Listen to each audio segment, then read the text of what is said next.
there's also a few chairs over here too. We just have them distanced. So. Okay, I think it is about time to get started. So before we officially call our meeting to order, I will request that Porter Arneal give us some information about the meeting this evening. Thank you, Mayor. Good evening. My name's Porter Arneal, and as Mayor Ananda said, I'll be facilitating the Zoom video portion of the meeting tonight. With me here is Sherry Riedemann, City Clerk. She will work alongside Mayor Ananda to facilitate the meeting proceedings. This meeting is being recorded and broadcast on the city's YouTube channel and public access cable channel 25. During the meeting, please mute yourself by clicking on the microphone icon found on the lower left-hand side of the Zoom menu next to the video icon. When you are muted, a red line will appear over the icon.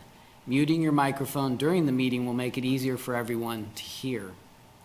You'll just have to remember to unmute if and when you want to speak. In some cases, I may mute or unmute people as needed.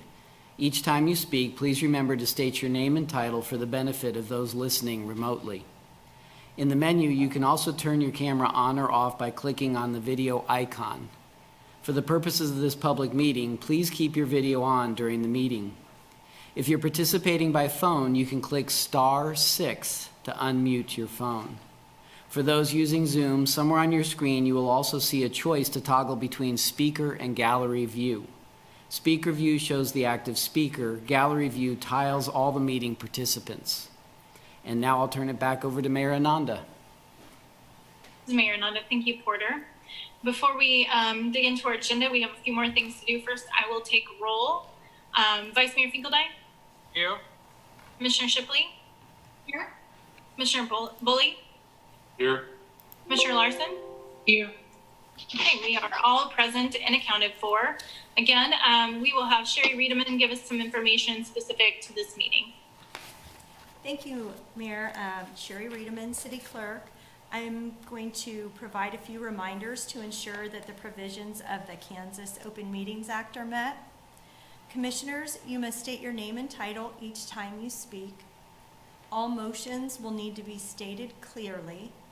After a motion is made and seconded, the mayor will call on commissioners individually to provide their vote. Mayor, you will then need to announce whether the motion carried and the count of the vote. Various members of city staff are present via Zoom, and they must also state their name and title each time they speak. Individuals who signed up in advance to provide public comment remotely will be called upon by name. When you are called on, please unmute your listening device and state your name before speaking. The regular 3-minute time limit will apply. The mayor will then call for in-person public comment for those without access to technology options, and staff present will direct you to the podium to speak following social distancing and safety protocols. The regular 3-minute time limit will apply. Mayor Ananda, thank you, Sherry. And good evening and welcome to our August 11th, 2020 Lawrence City Commission meeting. We will begin with approving our agenda. The City Commission reserves the right to amend, supplement, or reorder the agenda during the meeting. Are there any changes that a member of the commission wishes to make? No. Do we have a motion? Commissioner Larson, I move to approve the agenda. It's Commissioner Bowley, second. This is Mayor Ananda. We have a motion from Commissioner Larson, a second from Commissioner Bully. Commissioner Larson? Aye. Commissioner Bully? Aye. Vice Mayor Finkeldine? Aye. Commissioner Shipley? Aye. Mayor Ananda, aye. That passes unanimously. The next item on our agenda are our recognitions, proclamations, and presentations. While we always want to recognize exceptional work in our community, during the coronavirus pandemic, with our commitment to public safety and for the Kansas Governor's Order, individuals or groups will not be allowed to attend the commission meetings to make remarks and receive their proclamations. Instead, we will be promoting those proclamations on our social media accounts. So this week, we are proclaiming the week of August 9th through 15th, 2020 as American Wind Week, and we will be promoting that on social media. The next item on our agenda is the consent agenda. All matters listed below on the consent agenda are considered under one motion and will be enacted by one motion. There will be no separate discussion on those items. If discussion is desired, the item will be removed from the consent agenda and will be considered separately. Consent agenda items are eligible for live public comment. Individuals wishing to provide live public comment must register as outlined at the top of the agenda. Public comment is limited to 3 minutes. We have received a request to pull item 8A. Let me double check that. Yes. Item 8A. Are there any other items that a member of the commission would like to remove?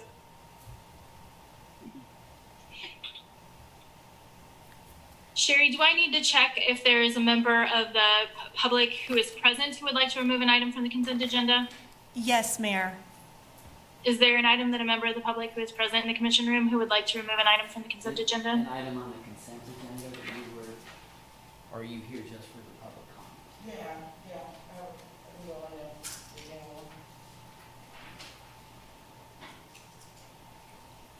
No, I'm asking, so they're doing the consent agenda first. And so we're just asking if you have something on the consent agenda that you want them to pull. I just want to get a piece and. Okay, so here. right after they're doing the consent agenda, they'll have public comment. Thank you. This is Sherry Reederman, City Clerk. We do have members of the public present, but they want to speak to general public comment when we get to that item. So there's nothing on the consent to remove, aside from the Ms. item Mayor. we already listed. Thank you. So that would be item 8A. Do we have a motion from the commission then? This is Commissioner Bowley. I move approval of the consent agenda with the exception of item 8A. Second, Commissioner Larson, second. This is Mayor Nanda. We have a motion from Commissioner Bully, a second from Commissioner Larson. Commissioner Bully? Aye. Commissioner Larson? Aye. Vice Mayor Finkeldine? Aye. Commissioner Shipley? Aye. Mayor Nanda, aye. Passes unanimously. Now we are ready to go to item 8A. Item 8A is adopt resolution 7334, establishing dates and times for representation election of solid waste employee group. And we had 2 individuals who wish to give public comment on this item. The first is Chad Uzdal. Please go ahead. You have 3 minutes.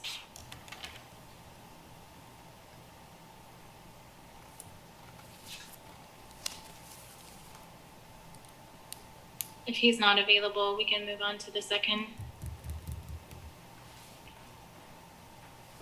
I don't know if he's one of the phone participants.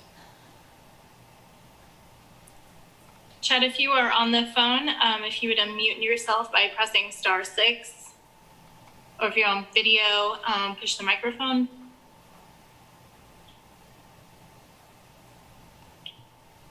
We'll move on to the second individual who signed up to give public comment on this item, Matt Hall. Please go ahead. You have 3 minutes.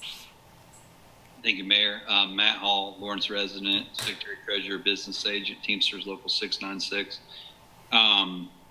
We support the resolution. If you notice in the resolution, it does have 2 dates for the election, and we talked to Sherry about that. And the reasoning behind that is for COVID concerns in case there are people in quarantine. During these uncertain times, we do support having 2 dates for that. Normally we wouldn't, but with COVID and quarantine, we do support that. Only thing we do ask with those 2 dates that there are separate counts for each election, so that we have 1 count for the first date and then 1 count for the second date. It's the only thing we'd ask with the extenuating circumstances for the 2 dates for the vote. But that's all. Thanks. Mayor Nanda, thank you. I will call for Chad Uzdal again.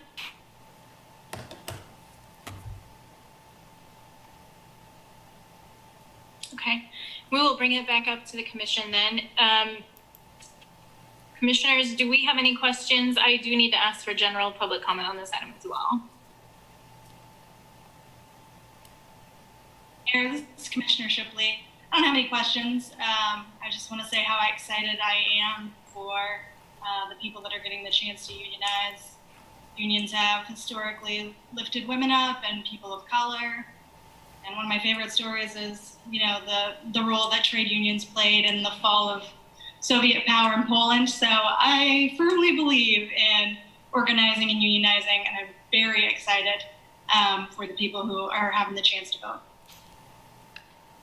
Mayor Nanda, thank you. Is there anyone who in the chamber who wishes to give public comment on this item? Not on this item, Mayor. Mayor Nanda, thank you. Commissioners, I don't know if you want to have more discussion on this item or if we have a motion.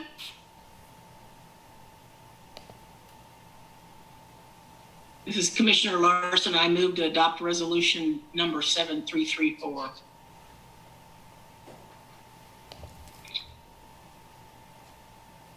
Mayor, this is Commissioner Shipley, second.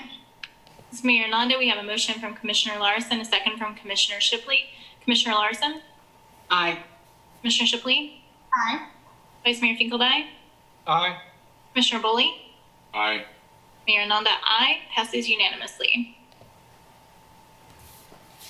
Okay, we are ready to go to general public comments. We have received some written public comments. The public is allowed to speak to any items or issues except those scheduled on the consent agenda or the regular agenda portions of the agenda after first being recognized by the mayor. As a general practice, the commission will not discuss or debate these items, nor will the commission make decisions on items presented during this time. Rather, they will refer the items to staff for follow-up if necessary. Individuals should address all comments and questions to the commission. Individuals wishing to provide live public comment must register as outlined at the top of the agenda. Public comment is limited to 3 minutes. As I mentioned, we have some written public comment, and we have been summarizing those, but we aren't doing that at this point. We do have one individual who signed up to give general public comment, and that was Stephen Watts. Please go ahead. You have 3 minutes.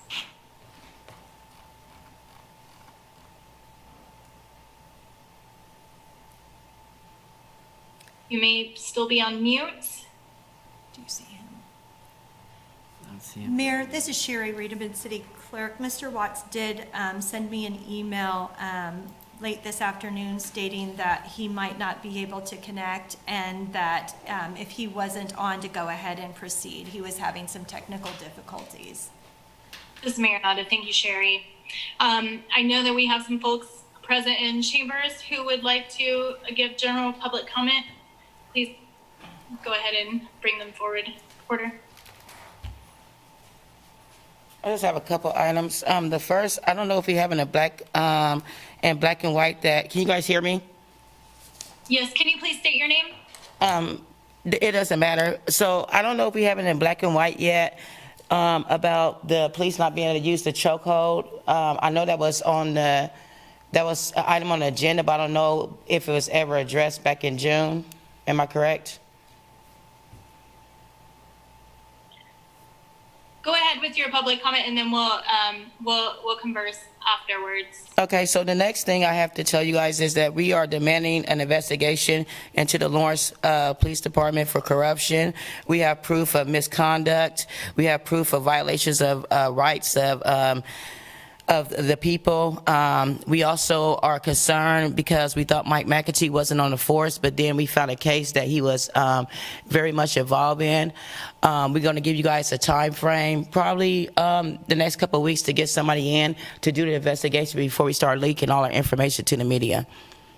So you want to touch base on, you don't have to comment on that, but do you want to go back to the no use of chokehold? This is Mayor Ananda. We generally don't directly address items in general public comment. I will note that we have put that to our Community Police Review Board, who are going to bring us back a broad policy to review. The people are also tired of boards that you guys come up with that don't represent us.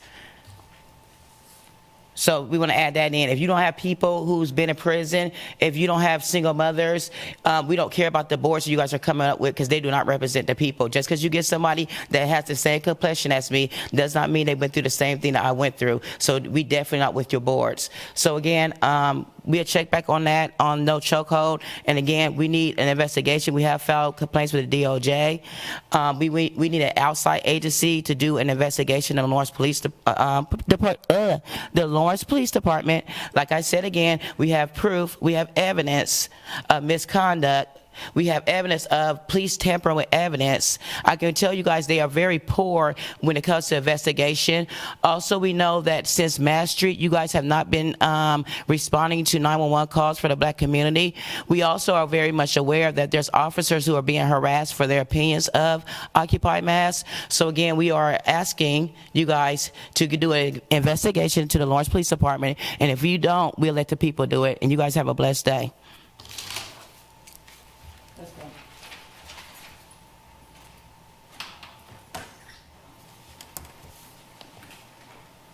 This is Mayor Ananda Porter. Is there anyone else present to give public comment?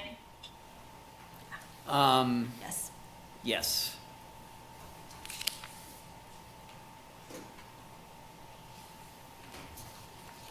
Hello, my name is Chad Osdale. I work with MSO. I'm not going to say a lot of what I'd like to, but they're talking about reforming the police and doing investigations. Doesn't make a damn bit of difference if they do an investigation when the city is both prosecuting attorney, defense attorney, and judge. And only the city has say if the city did anything wrong. I believe that the city needs an oversight committee or a public review board to make sure that they follow the law instead of write it down the way it's supposed to be and do as they please, because they know they get to ask the question, they get to answer the question. You always get the answer you want that way. Thank you very much. Mayor Ananda, thank you. Is there anyone else present for general public comment here? No, Mayor. Thank you. If we had contact information for the person who was there, I would refer that certainly to staff to follow up with that individual. And I don't know if that individual will have access to these statements, but if they do, I would encourage them to get in touch with staff in regard to the complaint that they would like to file, if they wish to do that. We are ready to move on to our regular agenda item, conduct a public hearing for the 2021 City of Lawrence, Kansas budget and consider adopting on first reading Ordinance 9799, approving the appropriating the 2021 City of Lawrence operating in 2021 to 2025 capital improvement budget, vehicle equipment replacement plan, and maintenance plan.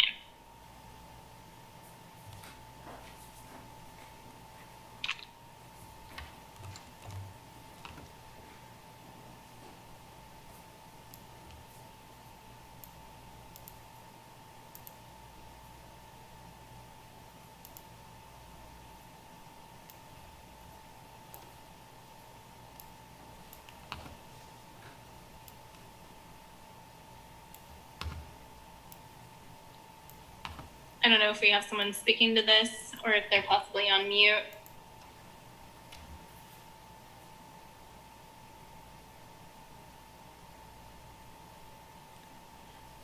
Mayor Jeremy Wilmoth is still getting set up. This is Jeremy. I apologize. I'm having some technical difficulties. Can you all see my screen? Yes. Okay. It went blank on my side, so I'm trying to get it back up here just a second.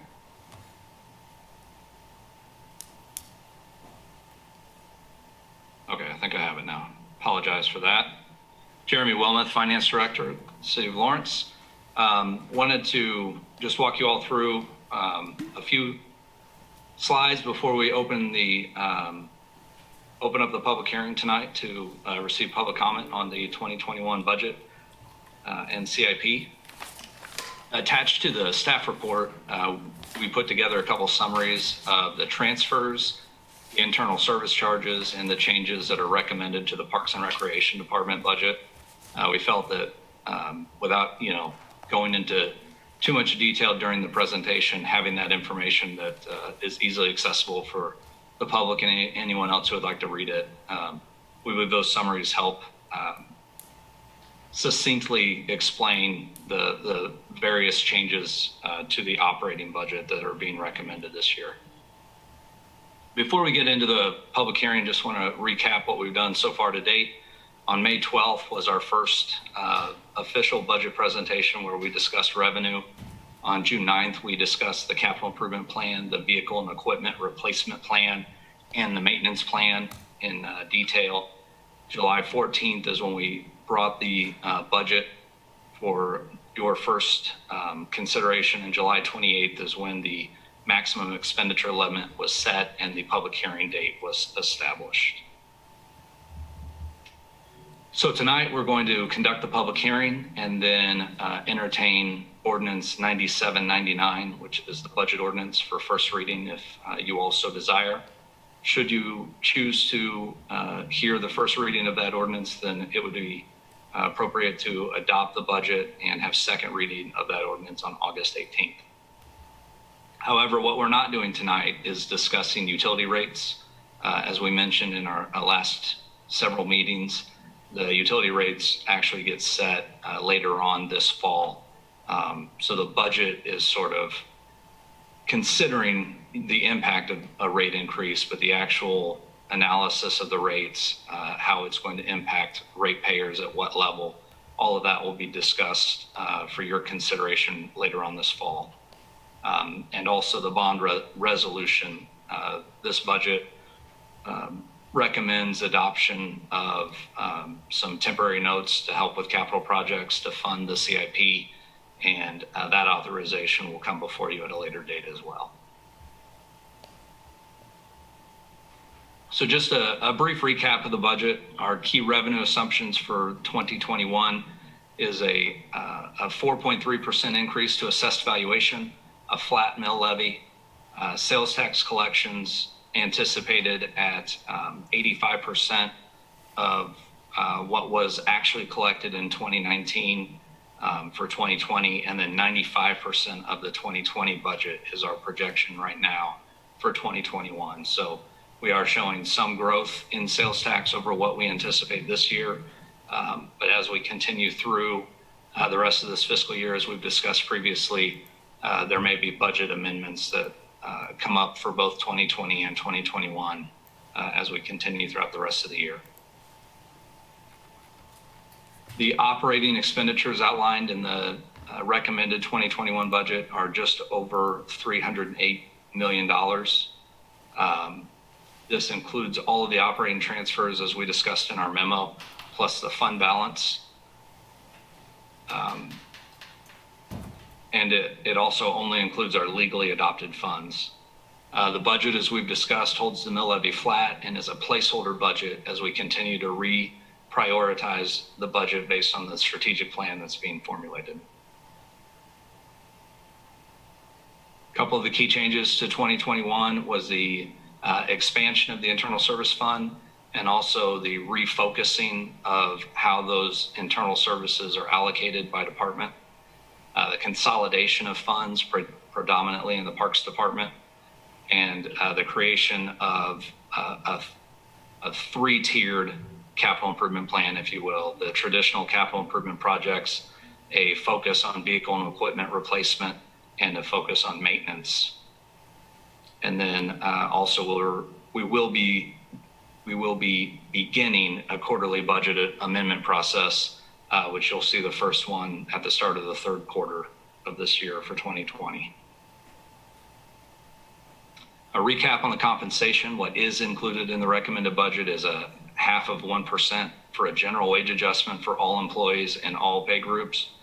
The step increases that are a part of the LPOA and the IAFF employee agreements. Market adjustments for the primary pay plan to assist with compression issues within the organization. And new for this year's budget was personnel budgeted at 97%, sort of capturing the savings, if you will, of vacancies on the front end to help realign those costs for capital expenditures rather than waiting to the end of the year as we have traditionally done at the City of Lawrence. A few adjustments to personnel. There is a grant writer, also a transportation planner in the transit department that is being recommended. An administrative assistant for the public information office is being recommended. 2 MSO specialists to assist with stormwater, and a GIS analyst also to assist with stormwater are all being recommended as well. In terms of taxpayer impact, the mill levy remains flat. There are proposed increases for utilities that will be discussed later this year, as we've mentioned. Just want to mention again that should those rates not be improved later this year, we would have to amend the 2021 budget to address that impact. So our action items tonight is to conduct the public hearing, and then for you all to consider first reading of Ordinance 9799. And those are all the comments that I have. I'd be happy to answer any questions that you all may have. Mayor Nanda, thank you, Jeremy. Are there any questions before we open up the public hearing?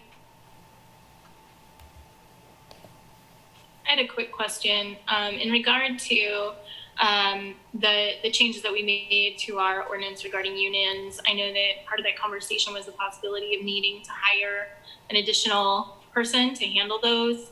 And I wondered if that was something that we anticipate needing before this, during the next year and within this budget. Jeremy Wilma, Finance Director. I believe these are some of the items that we're discussing as we reprioritize the budget with the new strategic initiatives in mind. Should that need arise, you would see that in the form of a budget amendment moving forward. Craig, I didn't mean to cut you off. I think Craig was going to say something. Sorry. City Manager Craig Owens, in addition to what Jeremy just said, which I agree with, we'll be monitoring it as we progress. So it'll be something we'll pay attention to and report back. And if there are additional resources necessary, then certainly we'll come back to the commission and have that discussion. Mayor Nanda, thank you. Commissioner Larson, I had one question for you, Jeremy. The discussion that we're going to have about utility rates later on this year, will that come before we do the first amended budget in the end of the third quarter? Jeremy Wilmot, Finance Director. I'm not sure that it'll come before the first amendment, but it will definitely come before the second amendment when we look at the year-end budget. Okay, thank you. This is Commissioner Bully. I also have a question for you, Jeremy.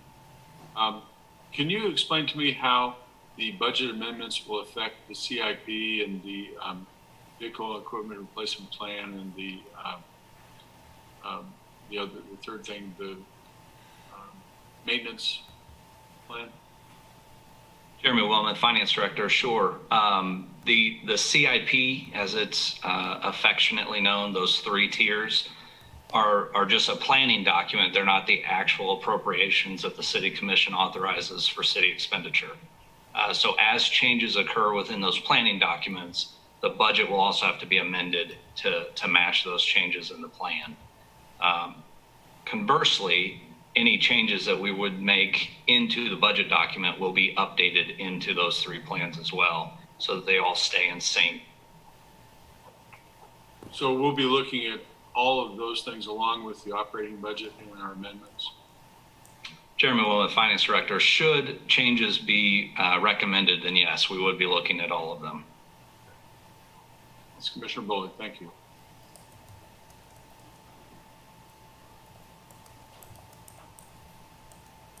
This is Mayor Nanda. If there's no other questions, we can go ahead and open the public hearing. This is Commissioner Bullock. I move we open the public hearing. Commissioner Larson, second. This is Mayor Nanda. We have a motion from Commissioner Bully, a second from Commissioner Larson. Commissioner Bully? Aye. Commissioner Larson? Aye. Vice Mayor Kufelbeck? Aye. Commissioner Shipley? You were muted during your aye. I saw it, but thank you. Mayor Nanda, aye. That passes unanimously. Our public hearing is now open. We have several folks signed up to speak to this item. We will start with Michael Davidson. Please go ahead. You have 3 minutes. Well, good evening, Mayor and City Commissioners. This is the fifth time I've come in front of you to speak about the city's budget, so I guess I'm now a seasoned pro. Back at the July 14th meeting where the recommended city manager's budget was presented, Jeremy expressed his concern about the guest tax revenue fund for 2021, and we share that concern. This brings me back to December 17th, which seems like a lifetime ago. At that meeting, you approved the funding for the Transient Guest Tax Grant Program. At that meeting, I also suggested that the time might be right for you to review the best use of transient guest tax revenue moving forward and what that should look like. The commission at that meeting decided to schedule a work session to do that, and it's still on your calendar. But as we all know, COVID-19 changed the focus of everything. We focused on local, county, state, and federal levels to deal with the pandemic that came across us. So we had an opportunity to discuss transient guest tax usage. While we are grateful that the city manager is recommending an Explore Lawrence receive funding at the same level as 2020, we still continue to ask the question of what is the best use of these dollars moving forward. Due to actual and projected transient guest tax revenue for 2020, Explore Lawrence received 50% of its allocated budget for this year. I'm unaware of how other recipients of transient guest tax funds were affected. If in 2021 projected revenues fall short again, how will you allocate the reduced dollars? As you review the transient guest tax fund, you see the following budgeted items. Under contractual services, Explore Lawrence, the Transient Guest Tax Grant Program, Transient Guest Tax Funded Agencies, Tree Grades, Holiday Lights, Arts Commission, Cultural Marketing, and Banners. And within the transfer fund, you see salaries for Parks and Rec staff and bond payments on the Carnegie and Rock Chalk Park. Moving forward, the devil is in the details of how these funds are going to be distributed if projected revenues fall short. We look forward to working with the city and the commission to make these determinations as we move forward to 2021. Thank you very much, and I'll ask any questions you have. Mayor Ananda, thank you, Michael. Next, we have Matt Hall. Please go ahead. You have 3 minutes.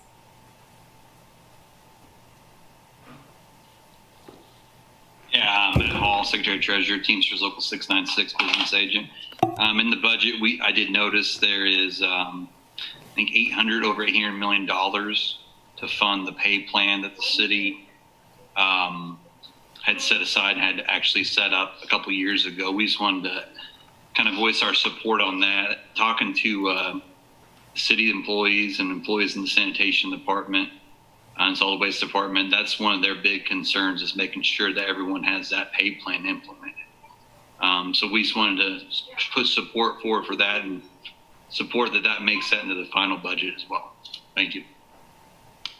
Mayor Ananda, thank you. Next, we have Chad Uzdal. Please go ahead. You have 3 minutes. Hello, my name is Chad Osdale, MSO. I just had a couple questions that I'd like to hear an answer to. Simple English, yes or no, as to whether you're going to fund our merit pool this year or not. Yes, no, maybe. Chad, do you have further public comment?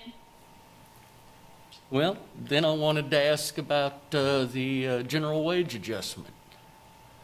It seems to me that it was listed as a 1.5% general wage adjustment last year for us to receive this year. But I see it's been cut to 0.5% on your budget here.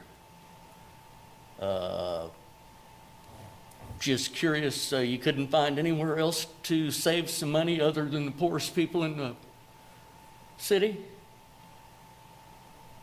I would be willing to bet you could save a lot more money if you took a 1% deduction on all of the management's salary raises and the city manager's rather substantial yearly raise and save a lot more money just taking 1% from them instead of taking it from us that are trying to save enough to buy groceries with.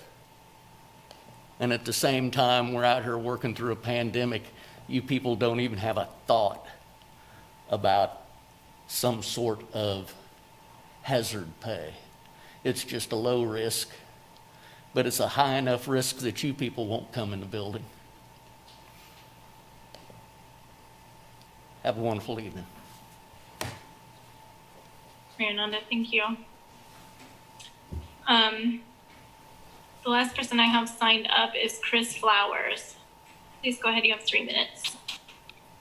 Hi, this is Chris Flowers, and I was just wanting to comment about the project for the road being built through the dog park. I was just wondering, what was the CIP score given for the project that builds the road through the off-leash dog park on 27th Street? When we went through that whole CIP scoring process a few months ago, one of the categories was location. So I'm just wondering, what numerical value did this project receive in the category of location when it comes to its CIP score? I think a road that goes through an off-leash dog park should receive the lowest score possible in the category of location. An off-leash dog park is a horrible location for a road. So when this project went through the CIP scoring, if the lowest score wasn't used for the category of location, then I think it should be rescored using that number, like the lowest number possible for the category of location. And also, I was wondering if other options have been looked at, like having the green light stay on longer, like when the games are getting out. This project, like $1 million for this project, it doesn't seem like a good use of money. This seems like another horrible decision like the Bike Boulevard was. So I think you should at least hold off on this for a year, at least until we find out what's going on with the K10. And then once we know what's going on with that, then maybe look at this project. But I think this is kind of wasting money right now. Thank you. This is Mayor Ananda, thank you. Porter, is there anyone present in the commission room who would like to give public comment? No, Mayor. This is Mayor Ananda, thank you. So we will now, we need to close the public hearing and then bring it back up to Commissioner Sherry. Yes. This is Commissioner Boley. I move to close the public hearing. Commissioner Larson, second. Mayor Nanda, we have a motion from Commissioner Bully, a second from Commissioner Larson. Commissioner Bully? Aye. Commissioner Larson? Aye. Aye. Vice Mayor Finkeldine? Aye. Commissioner Shipley? Aye. Mayor Nanda, aye. Okay, our public hearing is now closed and we are here to chat about Ordinance 9799. This is Commissioner Boley. I think responding to some of the concerns we heard in public hearing might be a good idea. I agree, Commissioner Bully. So I believe that we had 3 questions, 2 from Mr. Osdale in regard to merit and whether or not we're adopting, I guess, the ordinance as recommended regarding staff pay. Do you want to have some dialogue around that? This is Commissioner Boley. I think perhaps a staff explanation might be merited.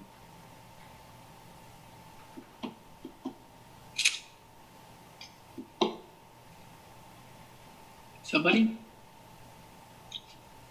Sorry, this is City Manager Craig Owens. I don't think Lori Carnahan is here. We did present information in the recommendation that prioritized the funding that we would put in for the groups that aren't covered under a collective bargaining agreement, and that included and it was prioritized off of the consultant's recommendation. So we're funding it according to the priorities that the consultant's recommendation are. And while it doesn't fund 100% of that recommendation, it does put an equivalent amount in that is roughly on par on a per employee basis with the other two groups. So I remember seeing an analysis that Ms. Carnahan put together that showed that. I believe that we shared with the commission, and this is following along with, again, the consultant's recommendation. Perhaps somebody else on our team can fill in any more detail, or if there's other questions that the commission might have.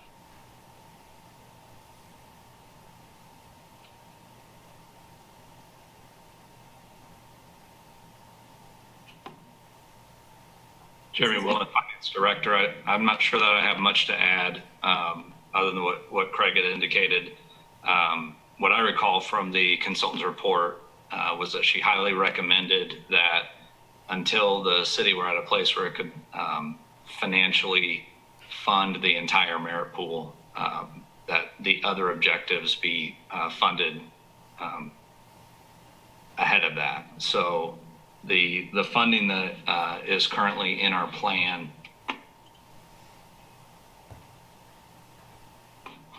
I just lost it. The funding that is currently in our plan is there to assist with compression issues that have formed throughout the organization. So essentially making sure that people that have been with the organization the longest are being compensated at a as close to market rate as the city can afford at this time. And so rather than doing those increases based on some kind of an evaluation or a matrix, the idea behind the funding strategy for this year was more of equity and ensuring that the primary pay plan was funded at an equitable level with both the LPOA and the IAFF. And then in terms of the funding within the primary pay plan, ensuring that we address those issues of compression rather than choosing a system that doesn't provide for that compression adjustment would just further exacerbate that compression over time. So the plan this year was to address compression as well as provide a general wage adjustment for all employees. Given the direction of the City Commission and in honoring the desire to not raise the mill levy, this is what staff believed was prudent, efficient, and equitable for all employees. Mayor Nada, thank you, Jeremy. Does anybody have further follow-up questions? Commissioner Larson, I just want to make sure I understand this, Jeremy, that we are addressing the compression issue in addition to the recommended 0.5% pay raise. Is that correct? Jeremy Wilmoth, Finance Director, that is correct. Thank you.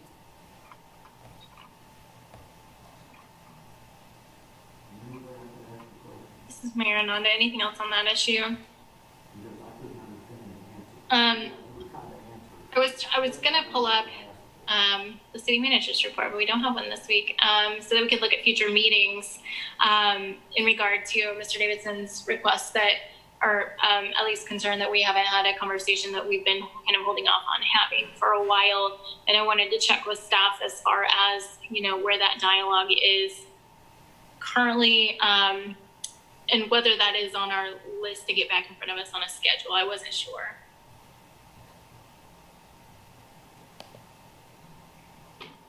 City Manager Craig Owens, I don't remember it being on the list, but we will certainly add it and try and get it scheduled soon.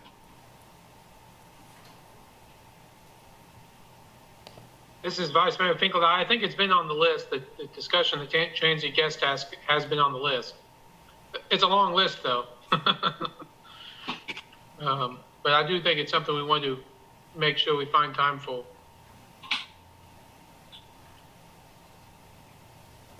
Mayor Nanda, that's correct. I see about 20 items I think, on our list right now, and currently that one does not have dates associated with it.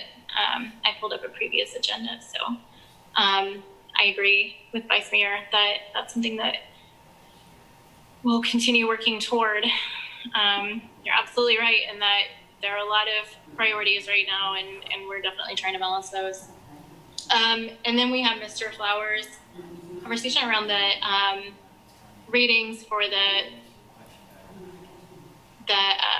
help me out here, folks. 27th Street, this is Vice Mayor Finkeldine, the 27th Street dog park CIP item. Thank you, Vice Mayor.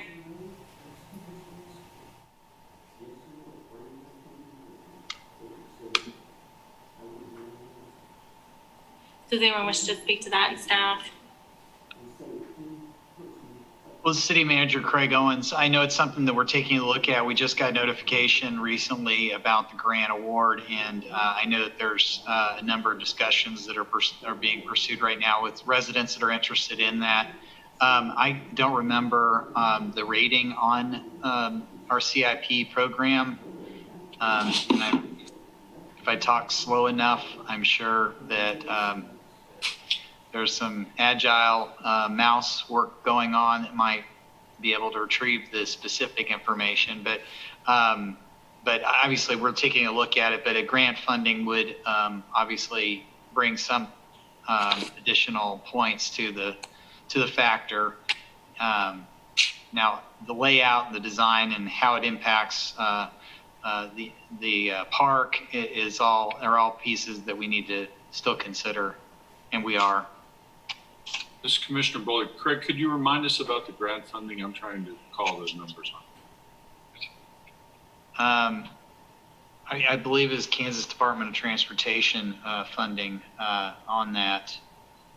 And I don't know what when the award was, but it was only recently. And I know it's caught the attention of a lot of off-leash dog park users, and we're having some discussions about that right now. Jeremy Willen, Finance Director. Commissioner Bully, I believe it's a $1 million grant with a $250,000 match from the city. That's in the 2021 recommended budget. I'll verify that, but I believe that's the grant amount. In terms of the scoring, because there were so many different factors and there's only so much the human eye can comprehend at any given time, we have put together a scoring matrix for all of the projects. However, we use the composite score, not the breakdown by individual component.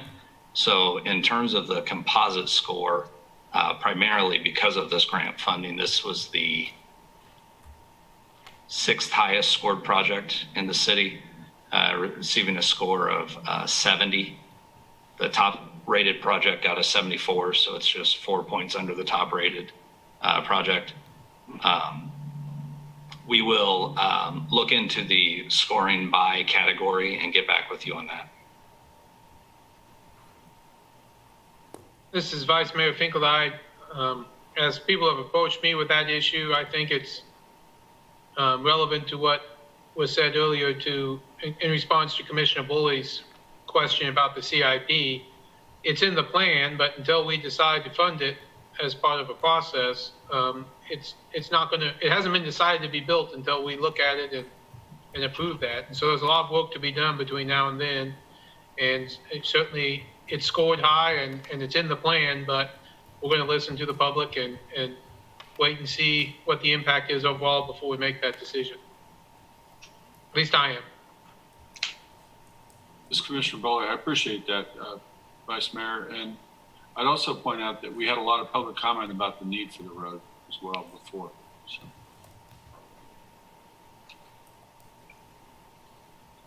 This is Mayor Ananda. Commissioners, did I miss any questions that we heard in our public hearing?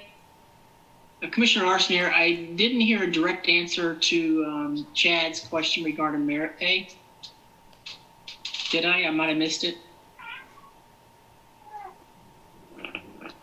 This is City Manager Craig Owens. The first two priorities of the consultant's recommendation were the ones that we funded, and that is addressing the compression issue and addressing the general wage. The third priority is the merit pool. So merit pool was not funded. It was the third priority on that list.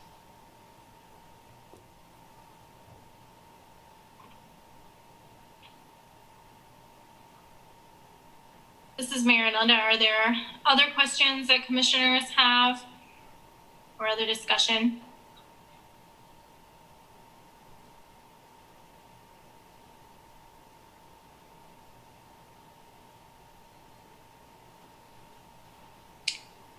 Our action item is adopt on first reading ordinance number 9799. If there is no further discussion, are we ready to make a motion then? This is Vice Mayor Finkeldine. Before we make a motion, and maybe Jeremy or Craig, you could respond to this. Make sure I understand the distinction between approving this budget and the utility, voting on the utility increases. I mean, not to be, too specific about it, but the headline in the paper is, City Commission votes to raise utility rates. Do you guys consider this a vote to raise the utility rates, or is that a vote that will be taken later?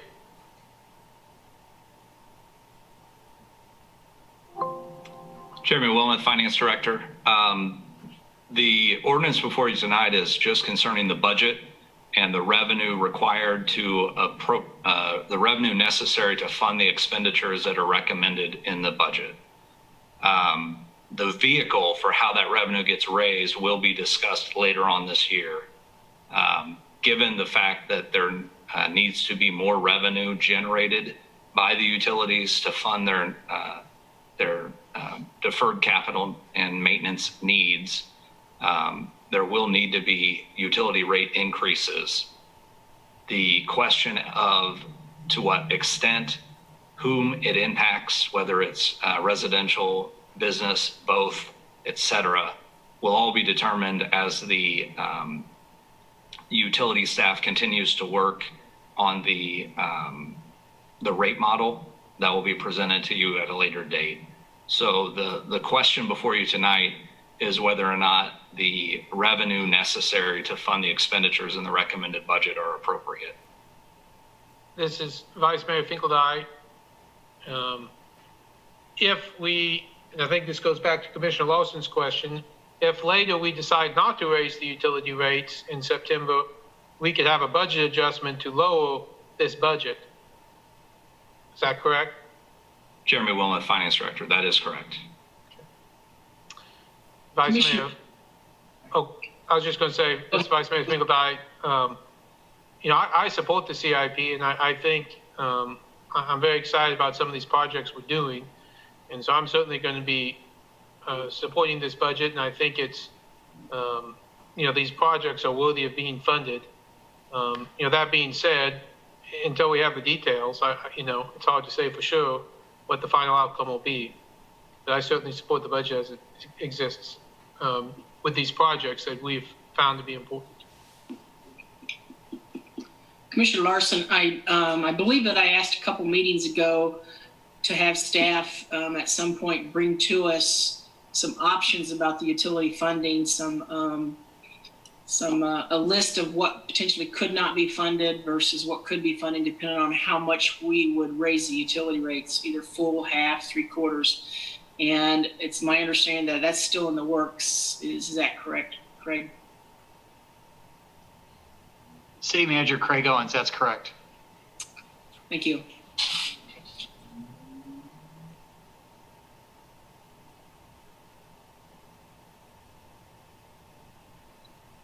Mayor Nanda, is there anything else from commissioners? This is Vice Mayor Finkeldine. If there's nothing else, I would move for approval of the 2021 City of Lawrence, Kansas budget and adopt on first reading ordinance number 9799 and appropriating the 2021 City of Lawrence operating and the 2021 to 2025 capital improvement budget, vehicle and equipment replacement plan, and maintenance plan. Commissioner Boley, second. Mayor Nanda, we have a motion from Vice Mayor Finkeldye, a second from Commissioner Bully. Vice Mayor Finkeldye? Aye. Commissioner Bully? Aye. Commissioner Shipley? Aye. Commissioner Larson? Aye. Mayor Nanda, aye. Passes unanimously. Thanks to staff and everyone for getting us to this point in the budget season. I know that this is a lot of work. We are ready to move on to commission items. Are there any future agenda items that a member of the commission would like to add? Any future work session items that a member of the commission would like to add? Any other items that a member of the commission would like to address? Hearing none, we'll move on to the calendar. Any changes, additions, conversation around the calendar that we need to have? Mayor, Commissioner Shipley, a group had invited us all to go to the Mutt Run and see some response from, I gather, Parks and Rec to that group, some of their questions tomorrow at 8:30. I didn't know if anyone else was going, but I'm able to do that. Is there anyone else who was thinking about that? Commissioner Larson, I plan to attend that. This is Vice Mayor Finkeldye. I have thought about attending, but I'll let the two of you attend. This is Mayor Nanda. I'm frequently out there with my giant dogs, so and also I'm in a meeting, so I won't be able to be there. This Commissioner Boley, I will not be attending. I will look forward to hearing from my fellow commissioners. This is Mayor Nanda, so I don't think that needs to be added to the calendar then if only 2 commissioners are attending. Any other calendar items? Motion to adjourn? Vice Mayor Finkeldye, move to adjourn. Commissioner Larson, second. Mayor Nanda, we have a motion from Vice Mayor Finkeldye, second from Commissioner Larson. Vice Mayor Finkeldye? Aye. Commissioner Larson? Aye. Commissioner Bully? Aye. Commissioner Shipley? Aye. Mayor Nanda, aye. Passes unanimously. We are adjourned and ready to move into our work session. The work session provides an opportunity for the City Commission to discuss items in greater detail. As a general practice, the Commission will not make decisions on items presented during this time. Rather, they will refer the items to staff for follow-up if necessary. Work session items are eligible for live public comment. Individuals wishing to provide live public comment must register as outlined at the top of the agenda. Public comment is limited to 3 minutes. The item on our work session this evening is to provide a presentation and summary of the long-term residential rental program and receive direction from the City Commission.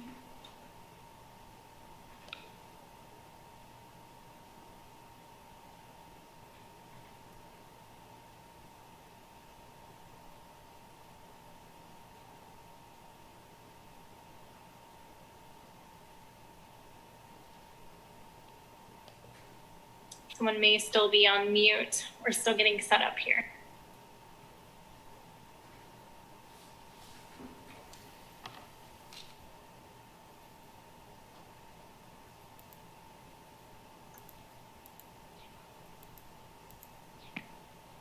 Do we know who's presenting on this item? Can you hear me now? Yeah, there we go. Okay, I apologize for that. Brian Jimenez, Code Enforcement Manager for the City of Lawrence with Planning Development Services. I would like to thank you for giving me the opportunity tonight to present this topic in the work session. I would also like to acknowledge that this probably has a little bit of relevancy in the world that we live in right now. As we all know, the pandemic is still strong with us in our community, and there's probably going to be some unknown effects regarding how vacancy rates are affected in rental units in Lawrence. How many students are actually coming back to Lawrence and occupying such units, and then obviously there's some financial impacts possibly that are out there towards property owners, landlords that we may not quite understand yet because we're still fighting through this. So with that, I'll begin the presentation. At the end, I will also be able to provide you some bullet points I think may be of relevance for us to have a little bit of discussion on to see if these are appropriate. And obviously, if there's anything else that you feel you'd like to ask me, obviously I'll be more than happy to answer those questions. So let's start off with how we got here. The initial long-term rental ordinance, 7326, was adopted way back on April 10th, 2001, and it became effective on February 1st of 2002. I happen to be one of the long-time employees that were around at that point, so I have a good history of from then to the current time. Important to note about that ordinance, it was really small in scale. It only regulated rental units in single dwelling, often referred to as single-family zoning districts. So everything outside of the RS zoning in the city of Lawrence was not regulated until 2014. So we had a very small sampling of rental units, anywhere to 1,500 to 1,800, give or take, as they changed occupancy stats every so often. At that time, our annual license fee per dwelling unit was $25. The inspection was conducted a minimum of every 3 years. There was no inspection fee, so in a 3-year period, a property owner submitted fees in the amount of $75 for every 3-year cycle.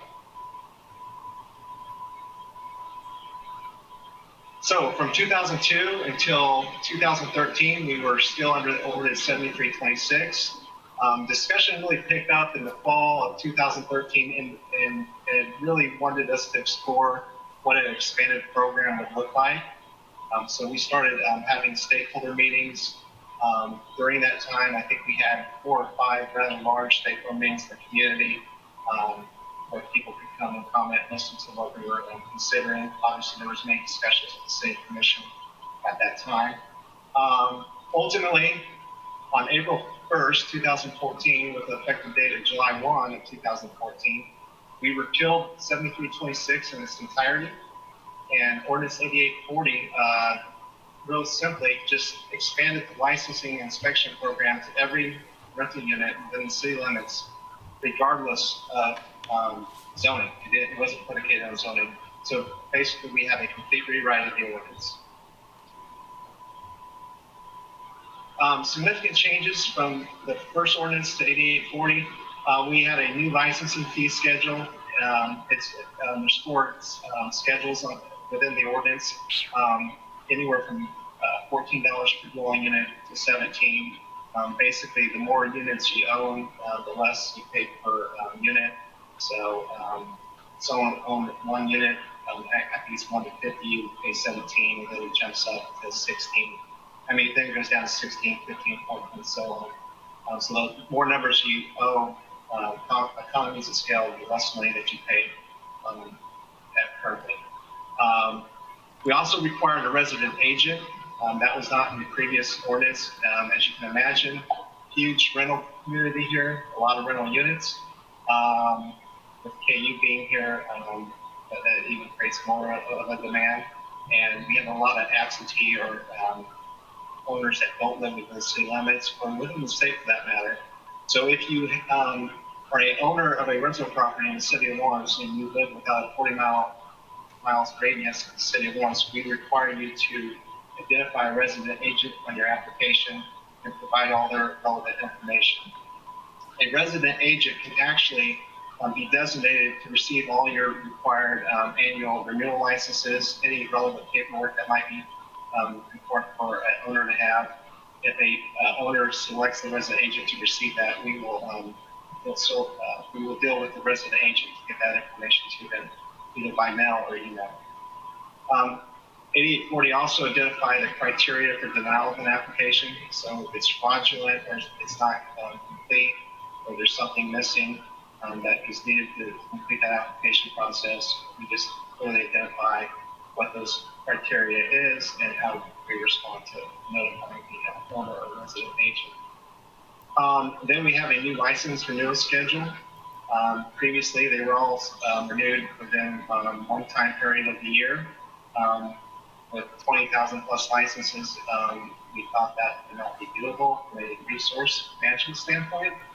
So we basically renew licenses throughout the year, each month, and Basically, that's really simply done by how you register your property by last name or business entity. Is how is the month of the year that you'll renew your license. For example, A, B is due January, C, D is due February, so on. I'm continuing with the changes. Significant changes here regarding inspections. There's still a 3-year cycle, but we identified a qualified vacant dwelling unit, and really what that means is if a rental if the owner's due for rental inspections and they have vacant units that they can present for inspection, those will take priority. We thought that was important to eliminate the scheduling conflict with tenants if there are those. It just makes it a little bit easier if a vacant unit is available. It we can complete the inspection a little bit quicker, and it just takes out the tenant consent issue that we need to obtain before we do the inspection. Moving on to consent, we clearly defined that the owner has no legal obligation to obtain consent. Even though the owner is the owner of record, the tenant, once they sign a lease, occupies that dwelling unit, they have the complete control of the property. So the way that works is we always get consent when we complete our inspections. The owner doesn't have the chore of getting that consent for us. We do ask them sometimes to help facilitate that, and often that is the case. They know their tenant, they know their email address. Getting the consent form signed by the tenant is usually not a big issue for us at all. And then the big one that really changed, we implemented a 10% sampling of dwelling units of a renter's portfolio not to exceed no more than 15 units. And let me explain how that works. So if a owner has 100 units licensed with us and they are due for an inspection, we will do 10 of those dwelling units for inspection based on the 10%. If there's a property owner that owns more that will get them above the 15, we cap it at 15. So the maximum number that we do right now of a rental portfolio is 15 units. So if you own 200 units within the city, we would cap your inspections at 15. So in some cases, we're actually doing less than 10% of the total dwelling units in the city of Lawrence. The way we typically do that sampling is, just throw out a scenario for you. If a property owner has 4 different properties and they need 8 properties inspected, we will try to do 2 properties at 2 units at each property, so to get a good sampling. Obviously, the qualified vacant units take priority. So if somebody had 5 units in one building that were all vacant at that time, we will do those 5 units and 3 others. So the sampling is pretty small. When you get down to 10%, and then you can do no more than 15, it's just a small fraction of the total dwelling units within the city of Lawrence. Some other significant changes. If there are more than 5 violations found within a property, the code allows us to inspect an additional 10% of your dwelling units, not to exceed 15, so it sort of mirrors that initial inspection. So if we inspected someone's property and they had a ton of violations throughout the number of units we inspected, the code allows us to say, due to your property's not being in very good condition, we're going to request to do another additional 10%, not to exceed 15. We probably haven't used that very much because those situations are pretty extreme and we don't come across this too often. One other change from 7326 is now we charge a $50 inspection fee per unit. So going back to originally when we charged $25 per unit, an owner would pay us $75 every 3 years for one dwelling unit. Under the current code, you pay us anywhere from $14 to $17, depending on how many units you own. So let's just take $17 for example. You would pay us $51 every 3 years for your licensing fees. And then if you were due for inspection, you pay us a minimum of $50 for that one inspection and an additional $50 for each inspection after that. So if you were one property owner, you pay $75 under the old program, you pay $101 under the new program. If you were only one dwelling unit per owner. Just to give you a little idea that it varies just a little bit from previously. But we thought that was a incentive. As we'll talk about the 6-year inspection here in a moment. We figured if people got the exemption of the 6-year, that's eliminating inspections, that's eliminating fees that were required for those inspections. So we thought that was a good incentive to give property owners that have rental properties that are in relatively good condition. The incentive is basically no more than 5 violations identified in section 6, 13, 14 of the rental code. This is where it gets a little confusing, so I'll explain this as best as I can. There are 27 violations identified within the rental ordinance outside of the property maintenance code. They have kind of been taken from the property maintenance code. They're not the exact code language within the often referred to as the PMC, but there are 27 standards that you need to comply with if you have a rental unit.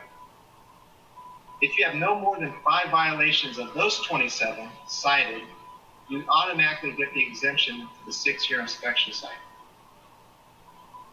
However, we also inspect under the property maintenance code, which those 26 of those 27 standards came from. So we also can cite for the property maintenance code. So in theory, a property owner could have 5 violations out of the 27. They could have 3 or 4 property maintenance code violations. They could have 8 or 9, and they would still get the 6-year exemption. So that might be some food for thought there. So what happened is, unknown to our predictions, a lot of people were getting that 6-year exemption inspection cycle.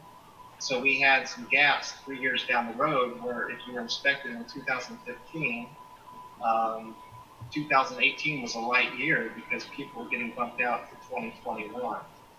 So we have a high number of people getting an exemption, even if they get more than 5 violations, because the property maintenance code violations do not count. That's a little quirky in my opinion, and staff at that time, that was not something that we brought to the table. That's where we fell on at that time. We identified notice of violation and appeal. Basically, any licensee shall be a notice of violation, and it's required to be hand-delivered or sent by first-class mail. Typically, when we do a rental inspection, if we don't complete it on site, we email it because most people give us email addresses. If for some reason they don't have an email address and we don't complete it on site, then we will send them first-class mail. It also identifies the ability for staff to cite a tenant when they are determined to be the cause of the violation. So an example of that would be, we do a rental inspection, there's a car in the driveway that's inoperable, it's clear, it's missing whatever tires, might be on jacks, you can just obviously tell if the car's not operable, rather than cite the property owner who isn't directly responsible for that violation. Indirectly they are. We can cite the tenant and go that route and not be punitive against the landlord versus the tenant, since that violation was tenant caused. We also identified an appeal process. You have to submit an appeal with us within 14 days. And obviously that appeal would stay in the administrative enforcement action until the Building Code Board of Appeals has issued a ruling. I would like to just note that our appeals are far and few between. We literally don't have more than 1 or 2 every 2 or 3 years. I would like to think we cite the code appropriately. We're not overreaching. And if we're citing a violation, I think we always have a little bit backing of code language and evidence to support that. So our appeal process is not used very often at all, which probably is a good thing. It also identifies probation and relocation, scary words to some people. Probation is basically, it's the purpose to provide the licensee a reasonable time to remediate any condition that causes a violation of code. So for example, a probation violation for a landlord could be they didn't submit their fees, their annual renewal fees. We send them a notice to say, hey, you're on probation, you need to submit your fees. Please do so, and usually that happens. The next step, if someone did comply with our notice, would be revocation. I can tell you, we have never, we have went the route of notifying of a possible revocation, but we have never acted upon where we haven't went through that full process. And that would always involve the city attorney's office before we ever finalize that. But there's language there that basically takes into account the severity of the alleged violation and all the mitigating factors or circumstances. But once again, we haven't went through that process completely. It also talks about municipal offense. These fines were significantly increased from the original ordinance. So upon adjudication of guilt, the minimum fine for a violation of the rental ordinance is $500 to a maximum of $2,500 for each unlawful flat. Municipal court judge has no authority to suspend a portion of that fine. Typically, when we go to municipal court, it's for failure to renew licenses. We typically give an owner or resident agent 2 notices by mail. Sometimes we even reach out by email or call them to try to get compliance. And unfortunately, there are times where we have to file a complaint through municipal court. Usually what happens when that occurs is they give us a subpoena in court to appear for violation, and they come to our office if it's possible to correct the violation of the ordinance. And we don't do more than probably 10 or 15 of those a year, so it's not a overwhelming additional workload for municipal court. And then exemptions. There are occupancies within the city that don't have to comply with the ordinance. Any rental occupied by an owner and their family, occupied by the owner, if they have roommates and it's owner occupied, you don't have to comply. Or if the owner has immediate family occupied, many times the property owner will have maybe one of their children and their significant others and children living in the property. That's exempt. Or they might have a couple sons or daughters going to KU and they have no other unrelated roommates. That's exempt. So family occupied, exempt from the ordinance. Bed and breakfasts are exempt. There's a different approval process for the special use permit that regulates those. So we don't inspect those. Group homes or adult daycares are typically have some type of inspection process through the state agency, as well as assisted living, extended care. We don't inspect extended stay lodging. That's one of the short-term ordinance now that we have in place. Greek housing is exempt. I believe the fire department does an inspection of those annually to some degree. So we do not go into those. Most if not all Greek housing are on public property. They're not on KU property. Hotels and motels are exempt. Religious assembly, and then subsidized housing, which can mean a lot of things. HUD, Section 8, those type of properties, since they already get inspected by another agency, whether it's at the city level, the state level, federal level, we don't double dip on those. But we do sometimes require licensing of those units, like Section 8 properties that are governed by the North Douglas County Housing Authority. We don't inspect them. We don't charge them a rental fee, but we do require them to be licensed. That's a tracking mechanism, so those type of programs see tenants leave the program every so often. So we do, at the time of renewal of those properties, we get the housing authority to say, is this property still Section 8? If it is, we just continue down the same path we've done before. If it's not on the program anymore, then we'll reach out to the property owner and go, it's our understanding that the program is no longer in effect for that middle unit. You now need to provide the annual fees of the rental ordinance. So that was 8840.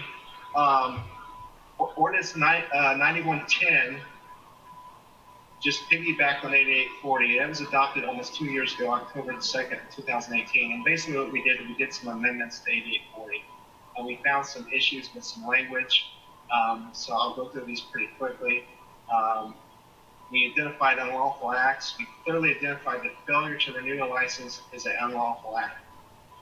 We had a court case that we got a ruling that we didn't think was the way it should have went, but it really focused in solely on the language of that. So we clearly articulated that with the amendment to that section of the code, and we haven't had a problem since.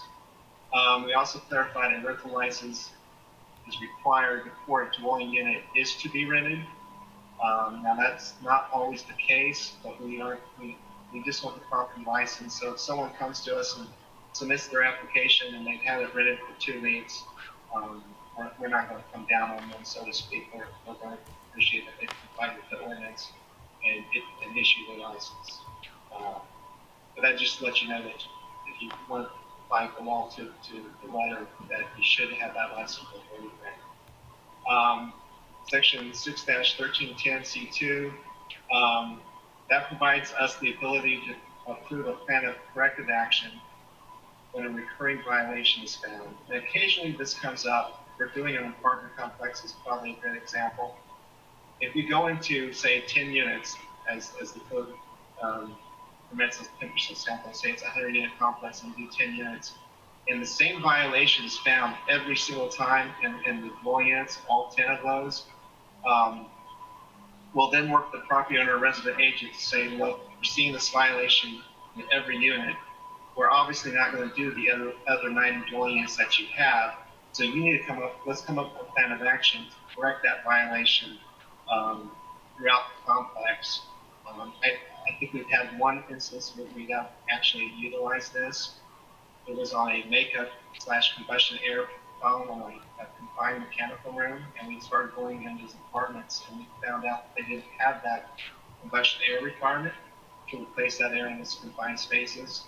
If the gas company would have came along, they would have shut the gas off to every unit out there until it was corrected. So we came up with a corrective plan of action to correct that violation. And there were so many months, I think they confirmed to us that they resolved that violation each remaining unit. We thought this was an important amendment. We don't think it was necessary to put new construction on the 3-year inspection cycle. For example, if there's a final building permit today, August the 11th, 2020, their inspection would be August of 2023, but it's brand new construction, so we exempt it for 6 years. We also extended that out to major reconstruction, which is defined within the code. So if somebody pulled a building permit from a house and did a substantial rehab on it, and it met the criteria, we wouldn't require them to be inspected 3 years from the final building permit approval. We would bump their inspection out to 6 years. That seems to work very well.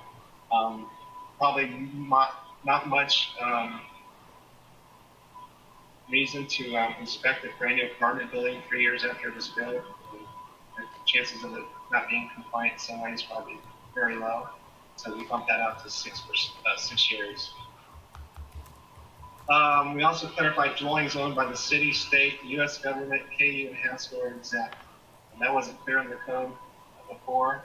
So we added those entities, and that seems to work well. Obviously, KU property is private property. It's not technically its own city, so we don't do those. Same for Haskell. Any government facility we don't inspect as well. And then lastly on that, we made some minor changes to the administrative regulations, which was attached to the agenda. But those were relatively so minor that I'm not going to go into great detail on those. So let's move on to the actual licensing of rental units. With the new ordinance in 2014, we identified 3 categories for the licensing of rentals. and we have these abbreviations. And they're pretty simple: rental licensing, single family, rental licensing, multifamily, rental licensing, master license. I'll give you an example how we use these individually. Single family is pretty straightforward. If you own 5 houses and they're all single dwelling, single family zone districts, we're issuing you 5 licenses. If you're in multifamily zoning, we will issue a multifamily. That's usually for like 1 unit. Sometimes there's single dwelling units and multifamily over districts in the city, and it goes up to duplexes. Usually 3 or more dwelling units within a structure is a master license, so a triplex, fourplex, or apartment complex, for example. Any apartment complex you see in the city of Lawrence with significant dwelling units, 50, 75, 100, rather than issuing individual licenses, we issue 1 master license for that complex. It's based on parcel of land. So any different address would get a master license for the next multifamily complex. So a little bit of some stats here. As of last year, we had a little over 6,000 licenses issued, and we had 21,714 dwelling units licensed in the city. So that's quite a significant number. We always continue to license new construction. They're required to pay the annual licensing fees. They just exempt an inspection requirement for 6 years. And we find other new rentals through proactive enforcement, and also owners initiate licensing as well. To date this year, we've licensed or investigated 67 rental properties, which most of them I checked have been licensed as new properties with us. That number might be a little bit higher, minus the pandemic that we're in right now. But I wanted to throw that statistic out there for you to show that we aren't just licensing continue over and over again of old units. We're also looking for new units to make sure everyone complies with the ordinance. So inspections, I briefly mentioned this earlier. We inspect under 2 sets of codes, the 27 standards within the ordinance, and then the property maintenance code in its entirety. This results in 2 inspection forms staff have to complete. We have 2 sets of criteria. It's confusing with property owners and agents. We'll send them 2 forms, and we'll tell them fix this on this form, and I'll tell them to fix this on this form. And they're like, why are we getting 2 forms? What does this mean? And so it's a little cumbersome. But that's the way the ordinance was adopted, as I mentioned earlier. So that's what we've done for over 6 years. It's important to note, when we get a tenant complaint inspection, they call us up and we got substandard conditions, or they have an issue that the landlord hasn't been corrected. They want help from us. We use one form. The short-term rental program, we use one form.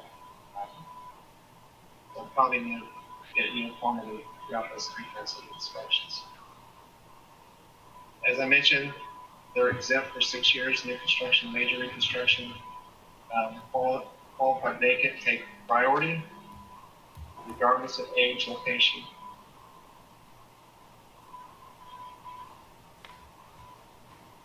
Give you a little background on code violations. Since the implementation of the expanded program, and not including 2020, we've cited 9,910 code violations. 7,236 of those were directly from the ordinance. We had an additional 2,674 cited from the PMC.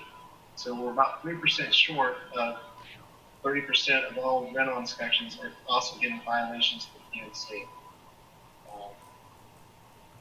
Of those total violations, 3,074 were smoke detector violations, representing 31%. So that's obviously immediate life safety concerns, and we think we're doing good in that regard.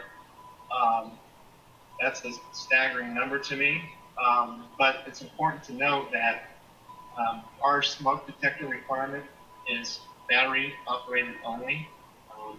It's not like new code where you have to hardwire each smoke detector, so the battery goes out, your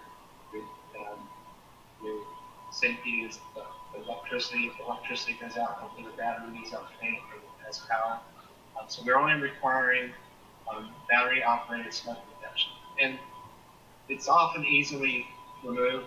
I think we've all probably had the smoke detector go off in our dwelling unit before, and it might be because we were cooking, or it might be some other reason, and we've all probably pulled the battery out or something at some point in our life. So it's really critical that we educate tenants and landlords when we find these violations, that smoke detection is critical for the safety of their tenants. Average violations of the ordinance is about 3.2, a little over 3.3. The average number of violations at PMC is 2.1.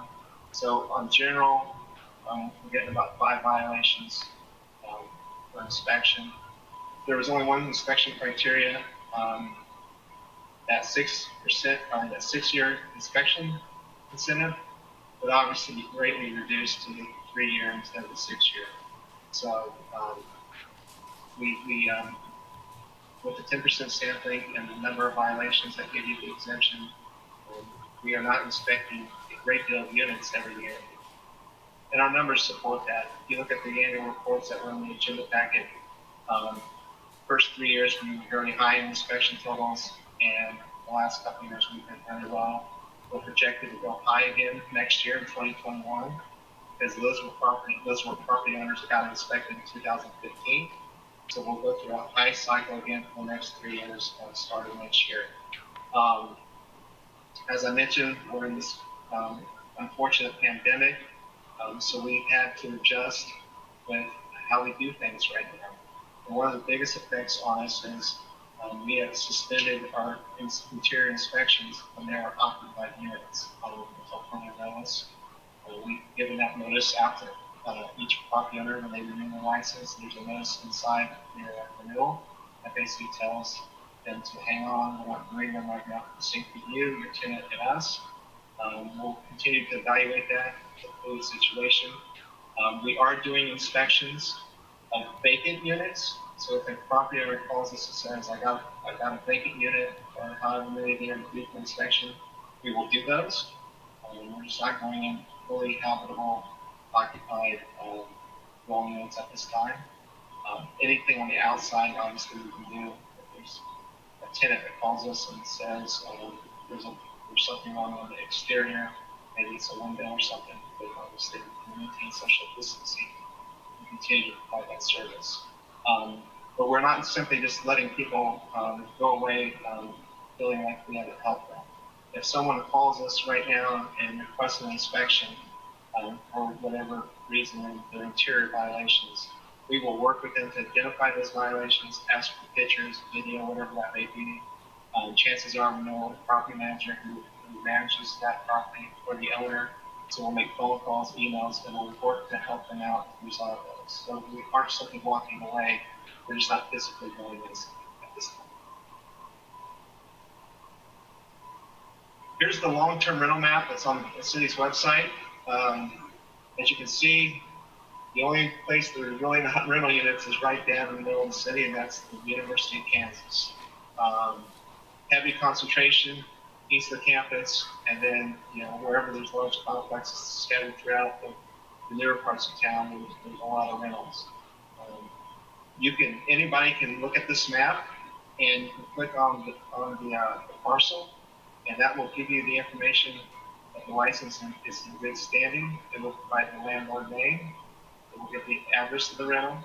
It will tell you how many units are on that license, and it will provide you the license number. So we have occasionally people wanting to look at that and direct them to there. So it provides good information. Here's a chart. I just pulled off the revenues to show you what we have basically collected in fees for the last 5 to 6 years. Total fees have been collected. There's some real good information on our personnel revenues versus expenditures in the 2019 report that was provided. So I encourage you to look at that at your convenience if you have not done so, because it really updates how we've reduced our personnel costs significantly since 2015.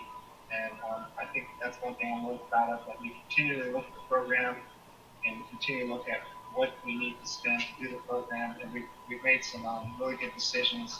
And part of that was when we were projecting how many staff we needed to expand, we just didn't know what this would look like. It's hard to project how many people would get a 6-year inspection cycle, and it turned out that there was so many that were getting it that our inspection numbers weren't going to be what we thought they were, so we could reduce some staff. We can reduce staff by 1 position regarding inspectors since we started the program in 2014. So continuing on that note, our personal costs in 2015 were $340,000. Last year, personal costs were $172,807, so we almost made a 50% reduction, which is good. And that's just simply by we've eliminated a supervisor position, field inspection supervisor position. We eliminated part-time admin, eliminated an inspector position altogether, and you start adding all these benefits up, it came to a great savings. Our total annual cost was reduced from $453,631, and as of last year, we got it down to $244,930. So $209,000 reduction in 5 years. And each budget report highlights those reductions in personnel costs and how we got there. So we have overall, we still have a net budget deficit of $268,996. That was due to the startup. We've continually reduced that gap. First, 2015 and 16, we were negative 6 figures in deficit, and we've now changed that. There's 2017 through 2019, we're positive in revenue versus expenditures, so that's good news. But we're not overly going wild with those numbers. As of 2019, we did have a surplus of $81,116 coming in through licensing fees over our expenditures. And to give you an idea, in 2015, we were negative $127,000. So we basically completely flipped that in 5 years, which is good. And we continually look at that and try to make sure that the program is fair in cost, and we're still looking at that as we continue. Now, the big unknown at this point is what happens for this year regarding licensing fees, inspection fees at Tenant. They're telling us nothing. One thing that's a little bit surprising, I expected an influx of calls from landlords regarding licensing fees, or renters saying, I can't pay my rent.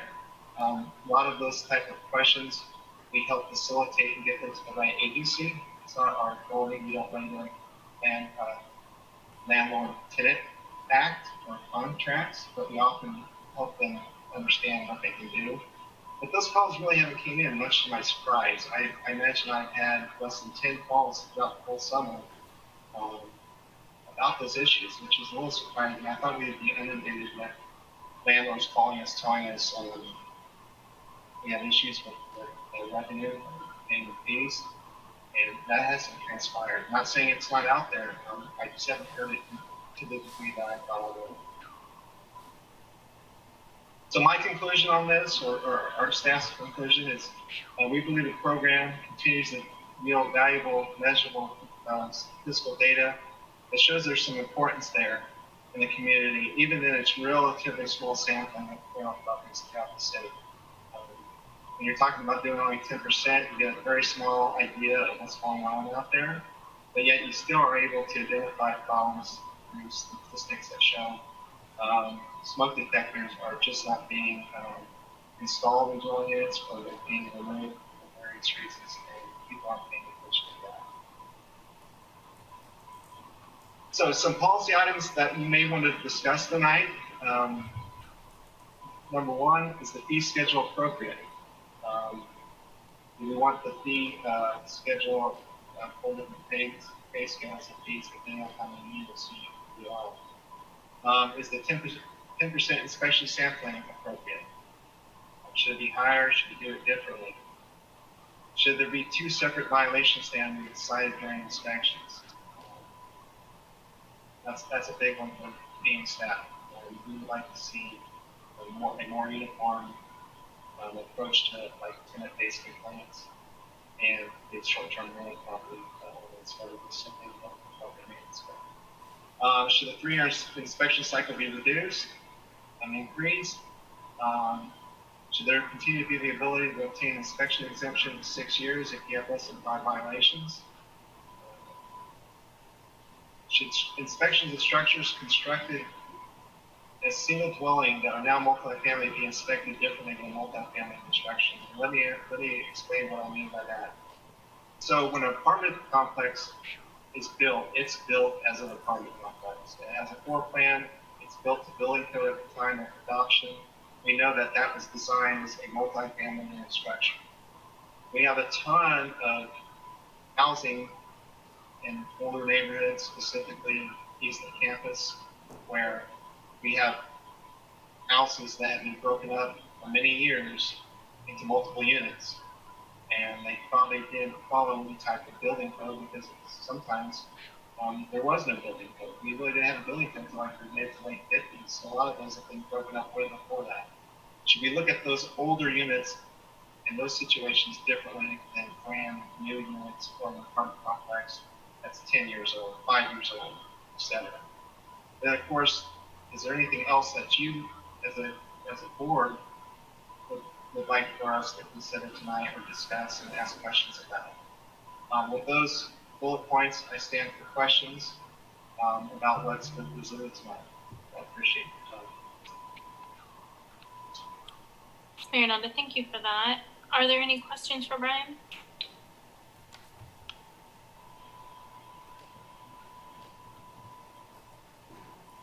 Mayor, Commissioner Shipley. Yeah, I'm sure I do.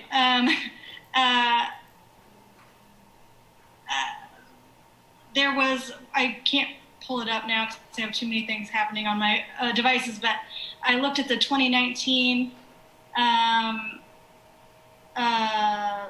report, and in one of your charts, you showed all the violations, but you kept the complaints separate from the regular inspections.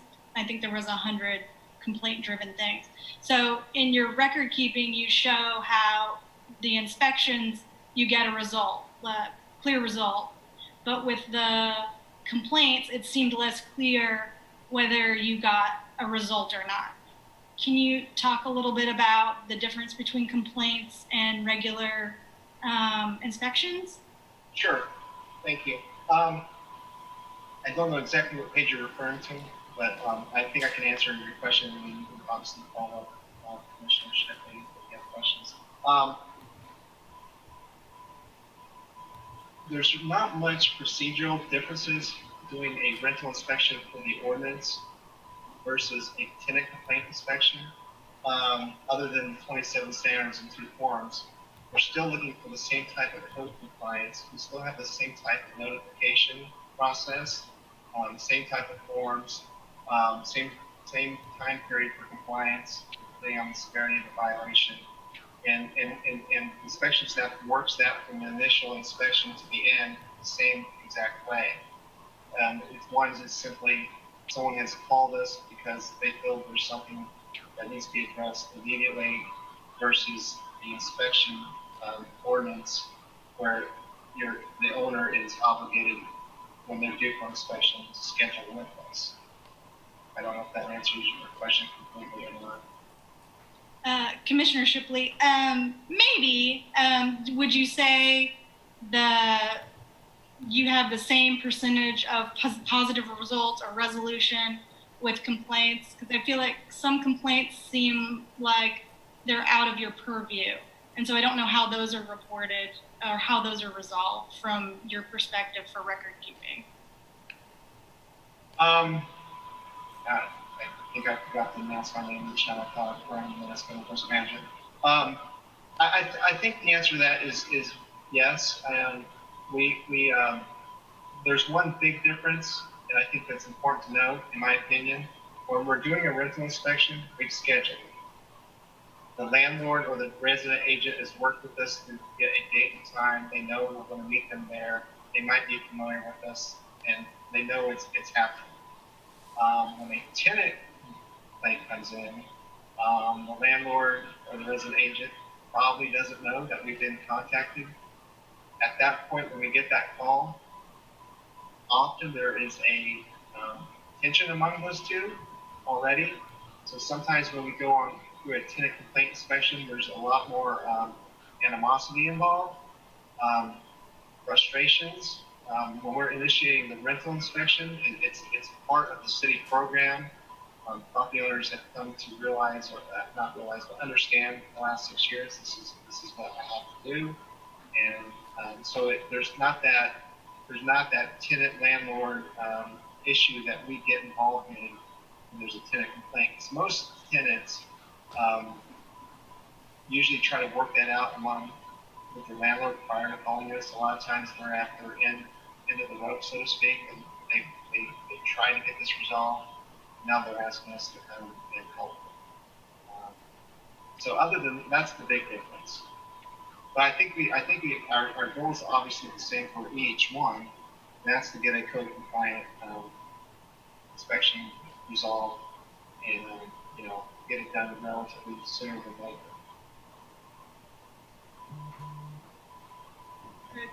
Thank you, Mayor, Commissioner Shipley. And maybe this is, I feel like a discussion you and I have had in years past.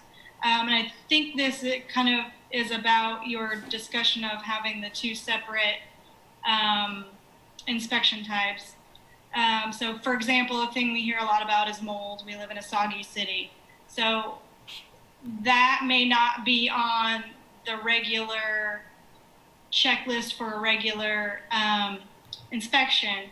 That might be something that you get a complaint about. And so I know there's been much made of 5 square feet of mold and all that. And you kind of explained that to me. And it felt like that kind of fell into this difference of which code. Can you talk about that a little bit? Yeah. Well, if you look at the 27 standards within the rental code themselves, like I said earlier, those have basically been taken from the property maintenance code that references the building code, the electrical code, the mechanical code, the plumbing code. So those are just brief violations of what could be more descriptive in those other codes. So there might be something on the 27 standards that doesn't match up completely with the property maintenance, but it might be worded differently. For example, mold is something that we often get a call on. We're not scientists; we don't test for mold, so we have to be careful to say it's dangerous or it's toxic. But the way we treat mold is, and I'm being very general here. If someone calls us for a mold complaint, or it's almost typically it's due to the wall or something. One will try to determine what's causing the leak. Why is your ceiling leaky? So it's usually a roof leak, or maybe an apartment above somebody that has a plumbing leak. So there could be various reasons. So then we work to correct that violation, because if you don't correct the water source leak, you're not going to get mold removed. And then depending on the scope and the severity of what it looks like, we use our discretion there. We may tell the property owner, maintenance person, resident agent, whoever is there, if they come out and meet us, we may tell them that, hey, you need to cut this out in its entirety and replace it and do a proper removal. There's no state guideline. I mean, there's state recommendations from KDHE for mold remediation. We don't get too heavily involved in that because we don't have a city code that says this is exactly how you do it. But we encourage people to do that, read that literature from KDHE and other relevant sites on the internet that can provide you good practices for removing mold. And usually when we're dealing with mold, it involves a leak and it's not extensive. Now there have been severe cases that for whatever reason, a tenant calls us and we walk in and we're shocked and we're living somewhere with mold everywhere. We've had that happen in the last couple of years where we basically, it was so bad, we had to do a condemnation order on the property and get the resident out because it was easily connected to not being a safe environment for that person. But those are the extreme situations. Usually we're dealing with a small amount of mold, and we do everything we can based on our experience and our knowledge to get the problem corrected that's causing it, and then get the mold removed. If it's real minor, and it's not, everyone kind of freaks out about mold, and I understand that concern. But if it's a pretty minor area, maybe a 4x4 inch spot on sheetrock, if you know the source of what's causing it, and we usually can determine that, then we might just say, get a water bleach solution, which is recommended, clean that surface, let it dry, see if it comes back. If it doesn't, you can usually apply some type of sealant on that sheetrock, and then you're probably good to go in that situation. But that's for minor issues.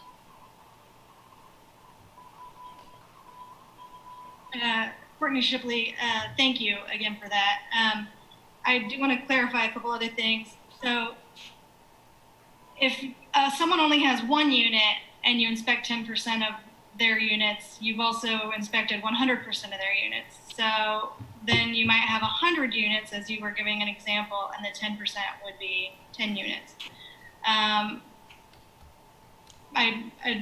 I don't know if you have any feelings about that. I'm obviously going to ask the other commissioners how they feel about that. Do you feel like after these years, do you feel like that makes sense? Thinking about this a lot over the last 6 years, I think what's more of a question to me is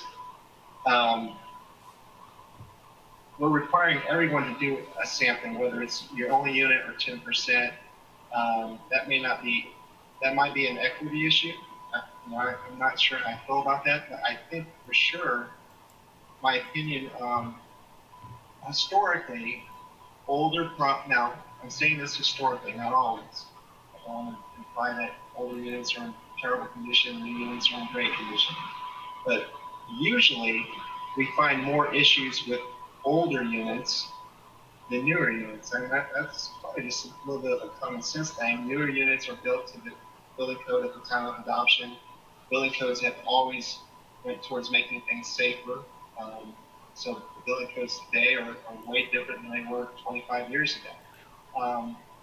But that's not to say some new units can really suffer some extreme decline in a matter of 5 to 6 years.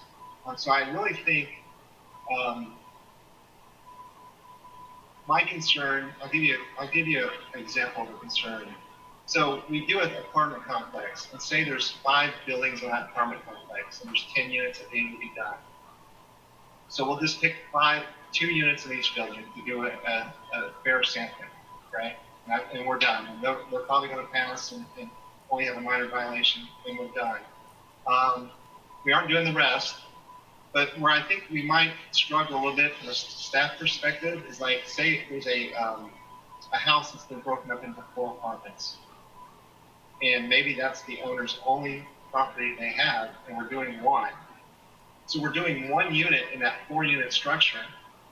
It's old is old, it was built in the early 1900s, and who knows how it was broken up, who knows if there was building permits. We didn't have a building permit system until late 50s. I have more of a concern of doing that 1 unit in that structure than I do in doing 10 within a newer apartment complex. Because apartment complexes were built to be multiple individual units. They typically all have the same floor plans, the same type of mechanical plumbing, fire, egress, all that. And it gets a little dicey when we go into older units that apartments in them that we know at some point have been changed over time, if that makes sense. So that's a question I always ask myself: Are we doing good when we're doing that one unit in a structure that we probably know there's other issues that need to be addressed? So in theory, we're making that tenant or tenants in that unit safe or safer, but how are the other 3 units affecting that unit, or vice? We aren't touching those other units. I don't know how to get around that in many ways, but that's one of the shortcomings. Unless you do everything, you'll never fully address that.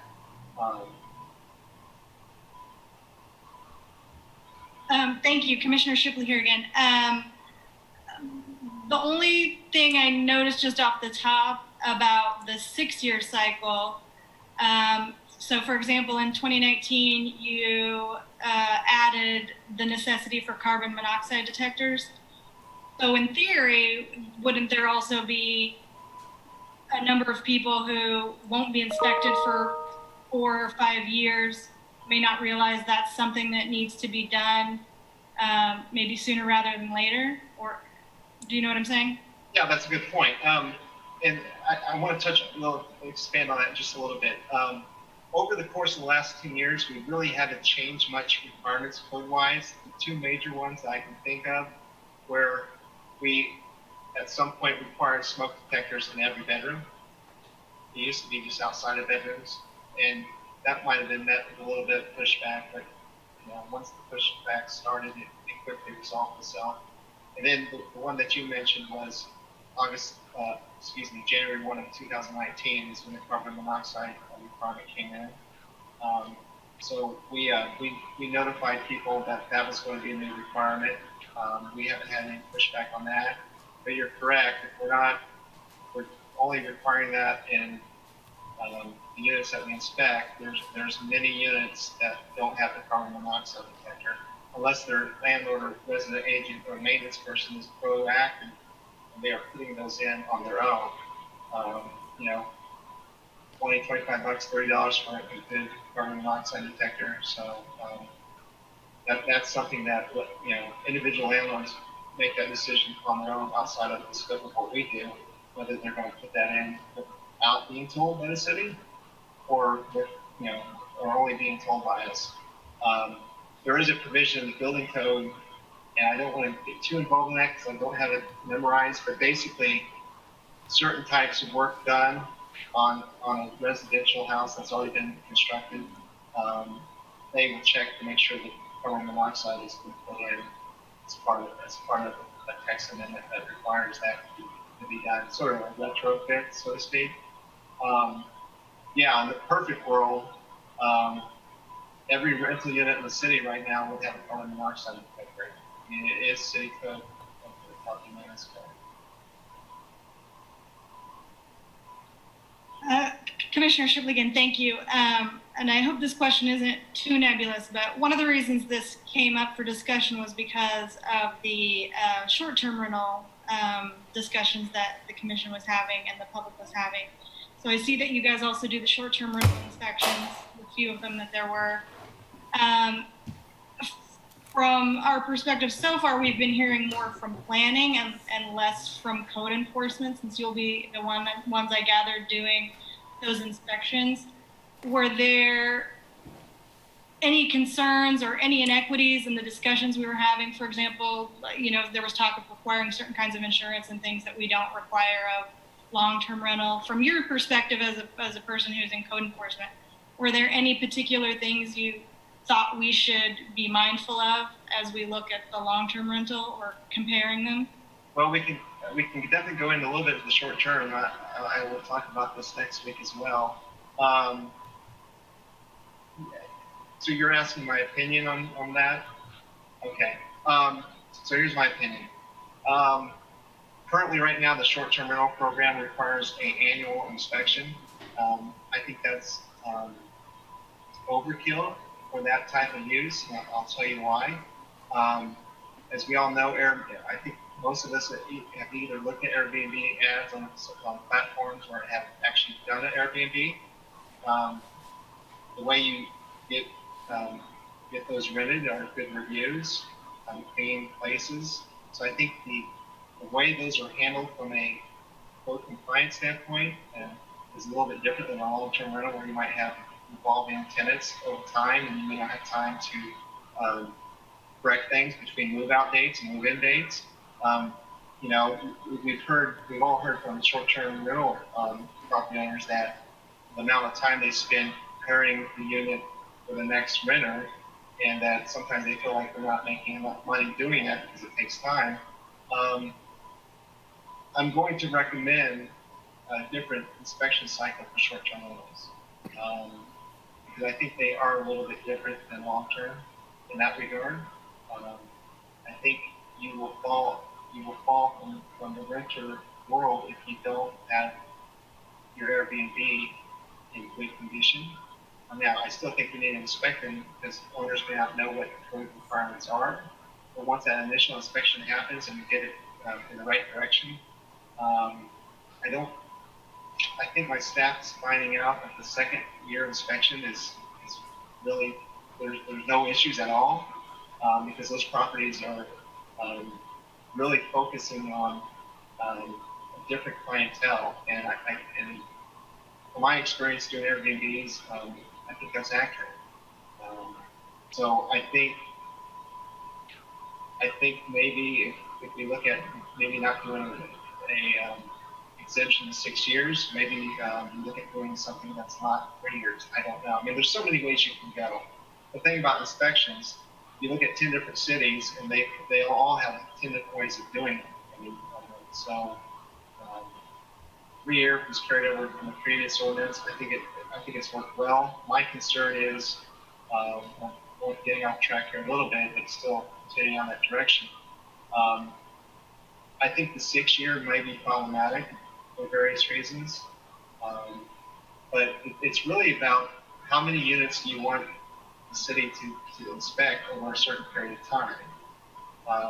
If you have a 100-unit complex and they always get the 6 year exemption, that's 60 years before we inspect the entire building or the entire complex. That's a long time. So I don't know if the 6 year is accurate or where we should be. So those are good topics for discussion. But I really don't think there's an equity issue among short-term versus long-term, maybe other than the inspection process, which I just discussed. We're still charging the same amount of annual fee. And so that's pretty uniform. And we're still inspecting short-term rental based on the property maintenance code, which we are doing already for long-term. We just aren't doing the 27 standards within the ordinance because they're not there for short-term rentals. All right, one more thing, sorry. Thank you, Commissioner Shipley. And I apologize that there might be a little supposition on your part here, but the former city manager had made a statement that caught a lot of people's attention that he felt that we had one of the weakest rental inspection programs or what would you have interpreted that to mean in terms of what we should be doing to strengthen it? Well, I actually, Brian Manscott, first manager, I actually was doing that meeting, so I specifically remember those comments. I think what Tom Marcus was referring to was probably the very small sampling size of units that we do. Probably maybe combined with the exemption part of 6 years. So that's the only two things I really can correlate to his comments, probably, because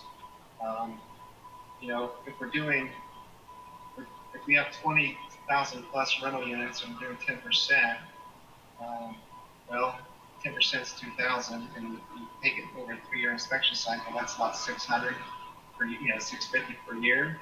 Then if you get the 6 year exemption, it reduces that even more. So in reality, we're doing a very, very small sample size, total number of dwellings for the city.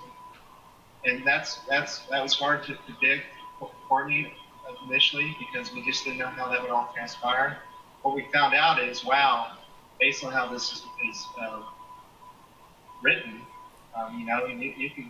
you can get 5 violations, and you're always going to get the 6-year exception going on for the 27 standards. So I would prefer us to have one inspection protocol, or long-term, short-term, and tenant-based, just to make it streamlined. And I think that would make everything happen.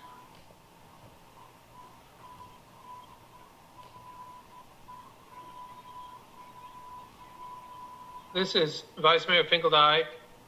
First of all, is anyone else getting a lot of feedback?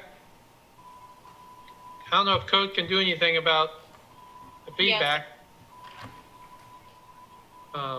It seems to be, we've been trying to do things here while you guys are talking, but we don't, it seems to be in the audio of the Zoom meeting somehow, so we don't know. Haven't figured it out, sorry. Vice Mayor Finkeldye, that's fine. Brian, I have a couple questions, make sure I understand the way this process works. If I had 10 rental properties, and I'm up for inspection, you would want, first of all, you'd only inspect one of my 10, and you would inspect the vacant one first. And if I had less than 5 violations, you wouldn't look up any of mine for 6 years. Is that correct? Correct. And Vice Mayor Finkeldye again. And when I come up for reinspection, it could be, you could look at that exact same one again, and the other 5 might not be looked at. I mean, the other 9 might not be looked at again for another 6 years. Is that correct? Yes.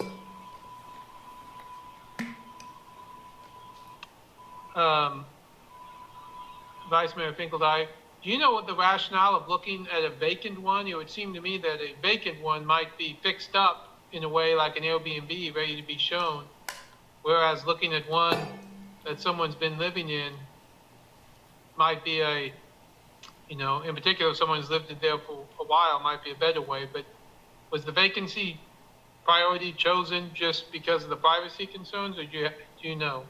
I think that played a big part. I think what we were trying to accomplish was make this as intrusive for the tenant. If there's a vacant unit available, we're going to just do that one, no questions asked. If they have them available at the time of inspection, we don't have to work out the consent with the tenant. We can simply set our schedule with the landlord, and whenever they're available, we can do the inspection. It's vacant, we can get it in and out rather quickly, depending on size, of course, and condition. And so it was really a convenience thing, I think, mostly for the tenant, or lack of tenant. Vice Mayor Finkeldye, a different question on the property management code. I have a vague recollection at the time. The reason the 27 came up was landlords were concerned that the property management code was too vague, and that, maybe the staff would just come up with all sorts of violations, and therefore we need a list that we could really work from. First of all, do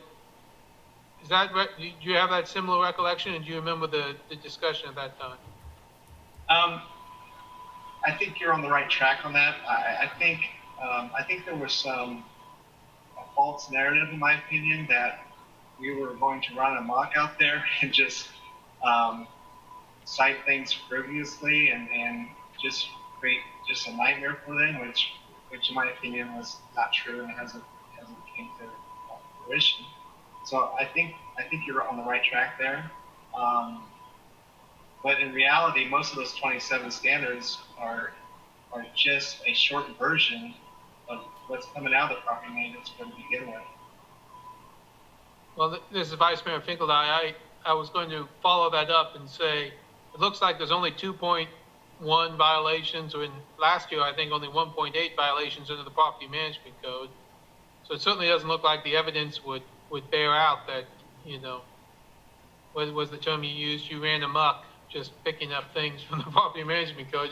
You're really not citing too many violations under the property management code. Frankly, you're doing more under the list of 27. Isn't that correct?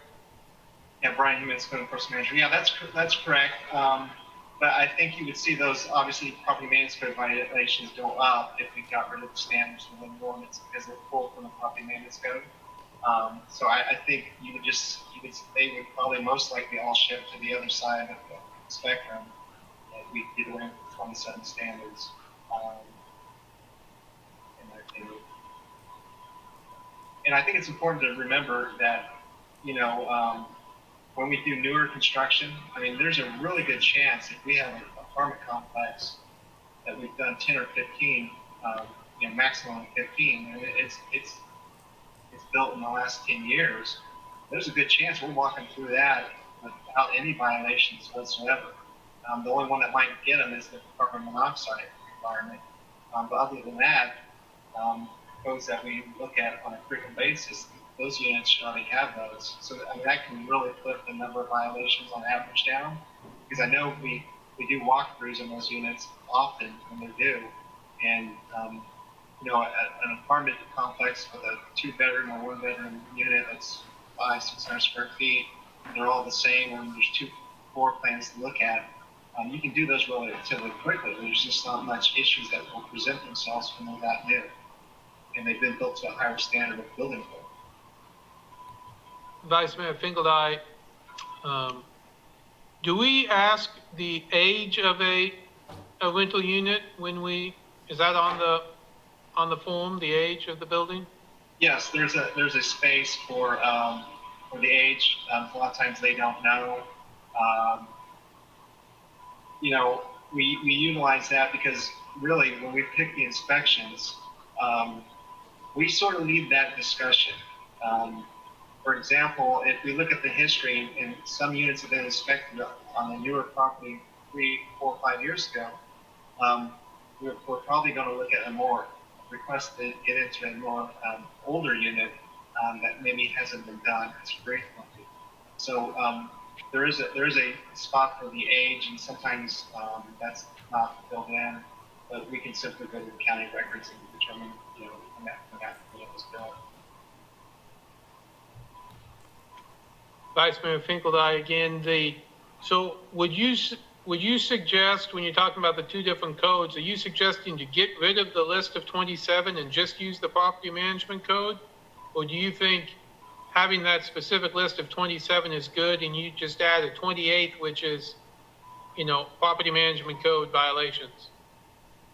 Well, from a legal standpoint, I don't know if adding that 28 would work, because when we cite code violations, we cite specific sections of the code. So, for example, we have maybe 100 or more code violations we could cite. So I think from a legality standpoint, Randy might want to weigh in on that. We probably just couldn't put violation of property maintenance code. We would still identify it on an inspection form exactly what that code violation was. Yes. This is Randy Larkin, Deputy City Attorney. I just wanted to add in that those 27 standards all come from the Property Maintenance Code, and it was a result of compromise and much debate and discussion that basically boiled the Property Maintenance Code down to what they considered to be 27 essential life safety factors that they wanted looked at. I don't know that there'd be any sense in going just to those factors away from the Property Maintenance Code. Either we do the whole Property Maintenance Code, or we leave it as it is with the 27 that were selected. But anyway, that's how those 27 factors were arrived at, and they all do come directly from the Property Maintenance Code with maybe some changing words. Vice Mayor Finkeldine, that's kind of what I remembered from the process as well. So that makes sense. Thank you. I don't have any other questions at the moment. And Brian Jimenez, code enforcement manager. I just wanted to add to Randy's comment. One of those 27 violations is actually not the property maintenance code, it's the occupancy violation. So there's one of the 27 that doesn't come from the property maintenance code. This is Commissioner Boley. Can you please remind me of the significance of the 27 factors? Well, I I think Randy did a really good job of explaining that there was a back and forth between the stakeholders, which were the landlords in the city, and they wanted us to identify standards within the property maintenance code that they wanted to be cited for or be in compliance of, that could give them the incentive to get the 6-year inspection cycle. When we do an inspection, we're still citing property maintenance standards as well, but we said we will focus in on those 26 out of the property maintenance code and the occupancy for you to get the incentive in that. So they didn't want us to be able to cite everything in the property maintenance code that would negatively affect them possibly getting the 6-year inspection incentive. This is Commissioner Bulligan. So really the significance of the 27 is to achieve the benefit for the property owner if they're within compliance on those 27 factors. Brian, that's going to measure. That's exactly correct. That was not something that we, it was like Randy said, it was definitely a compromise. That's correct. This is Commissioner Boley. So something that's in the property management code, say, for example, mitigation of sidewalk hazards, do you inspect for those, that part of the property management code when you do rental inspections? As going first manager. No, we do have a code provision in the property maintenance code that we've always left in that talks about sidewalks, driveways, parking areas, stairs being free of hazardous conditions. We've always deferred public sidewalks. I've always deferred that type of inquiry or complaint to municipal services and operations. Now, with that being said, there are 2 examples that we do enforce, that we do take the lead on hazardous conditions on sidewalks. We've always enforced the snow removal ordinance, which in the last 3 years has been non-existent, but we do cite and issue violations for that by division. And then we also, if there's a violation coming from the private property side onto a public sidewalk, the best example I can give you is a sump pump discharge that the owners run real close to the sidewalk, and it continually keeps the sidewalk wet, and that can become a very treacherous, slippery condition, really impede pedestrian travel. We will handle that. Now those conversations those also involve the city attorney's office as well about a year ago. Now the situations that we don't get involved in that may involve something in the right of way is like say that sump pump discharge goes underneath the sidewalk, in between the sidewalk and the curb, where that's completely in the right of way. It's on the street side of the sidewalk. MSO will handle those. Or sometimes, I don't know if any of you have seen where at some point the sump pump discharge pipe has been bored through it comes out at the edge of the curb. It's actually discharges at the curb and gutter. Those will also be handled by MSO. I will tell you that we recently, I don't know, I can't remember the proper name of the group, but within the last month or so, several MSO employees and myself, and one of my inspection staff, we developed a sidewalk hazard team, so to speak. And anytime any type of sidewalk hazard comes in, regardless of how it originates, we share it with the group to make sure everyone's aware of it, and we can effectively address that issue appropriately. This is Commissioner Bullock. Thank you. Is there a legal framework provided by the state of Kansas for this area of our code? This is Randy Larkin, Deputy City Attorney. There is not. Okay. This was crafted basically in 2001, and the current code was based on what came out in 2001 when that was first adopted. This is Commissioner Bullock again. So with regard to the occupancy factor, can the inspector request a copy of the lease? This is Randy Larkin, Deputy City Attorney. There is a state statute that prohibits, that came out after our code was enacted, that the state enacted, that says that we cannot ask for the lease. This is Commissioner Bullock. So I guess the answer is yes, the state does provide some framework or precludes some activities. Are there other things besides that requesting release that are precluded by state law? This is Randy Larkin, Deputy City Attorney. For example, we cannot require consent to be given. There's a couple things like that that the state has come in after we weren't the only one to have a rental licensing program. City of Manhattan had one. I don't know if it was Emporia. Somebody else had one, Wichita, perhaps. And anyway, there was a lobbying group. Anyway, there was some legislation passed with some restrictions on what we can and can't do.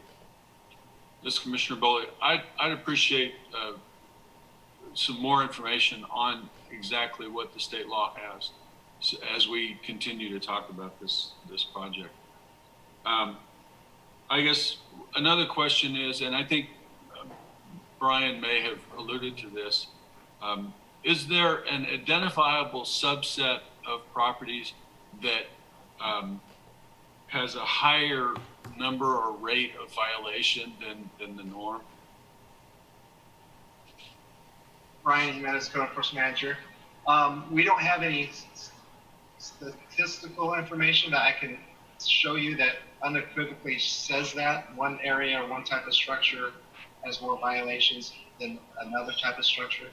I can only give you what we know, being part of the program since 2002, and I have one inspection staff member that's got about 14 years doing it, and one about 6. We're pretty seasoned. I think it's fair to say that typically we have more severe violations in older structures than we do new, for the reasons I expressed, throughout our discussion. A lot of times in older structures, we'll find bedrooms and basements that aren't code compliant for egress. In apartment buildings that were designed, every bedroom was designed. Every space used for a sleeping room was designed for a sleeping room. Those issues don't present themselves.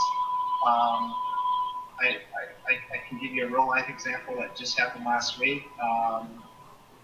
We have some tenants moving into an older house that the father came to see what it looked like, and this is typical for us in August through early September, unfortunately. And parents call us going, "You got to come see this." And I don't know the violation total, but it's probably going to be over 20, maybe 30.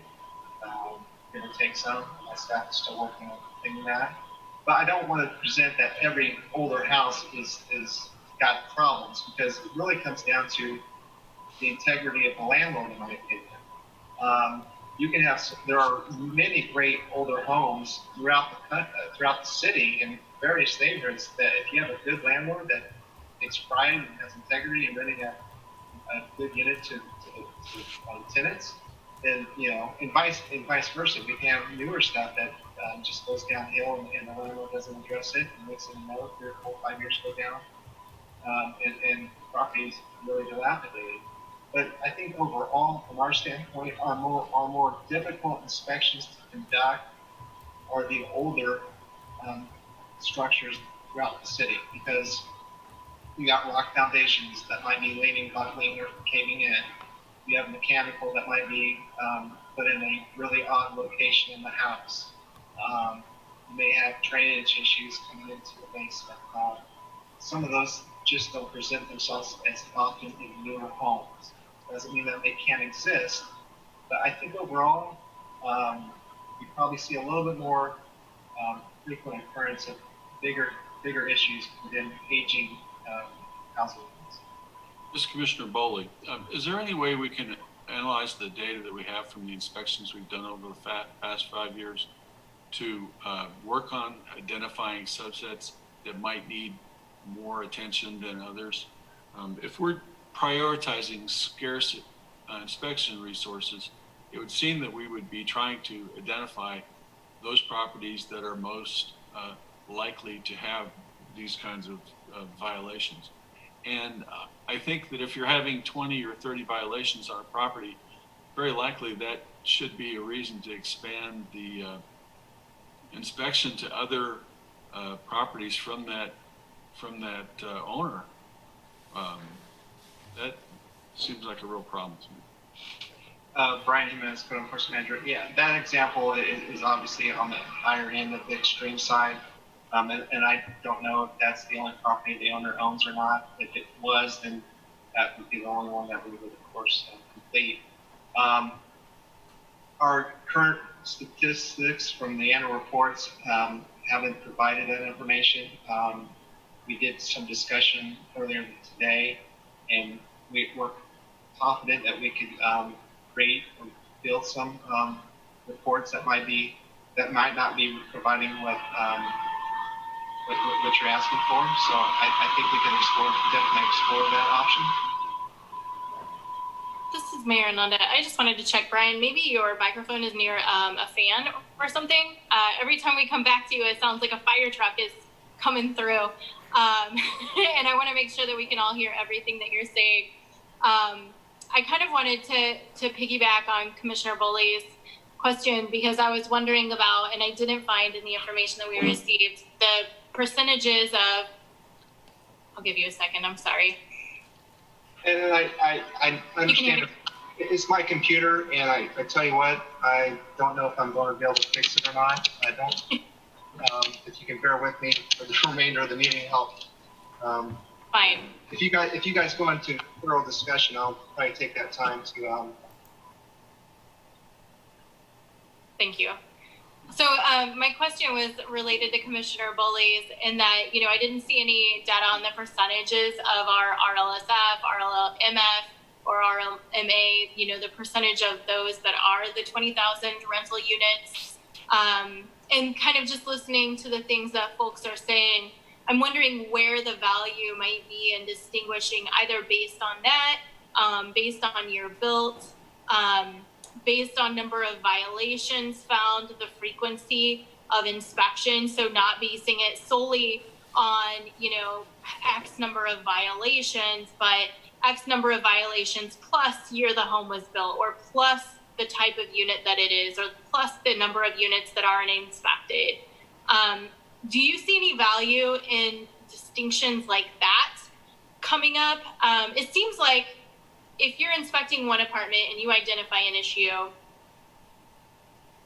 theoretically, that unit would be perfectly fine for X number of years, and maybe it's not 3 and 6, maybe it's 2 and 4, but there may be some value in continuing to inspect the other units, particularly if they met a certain threshold of violations.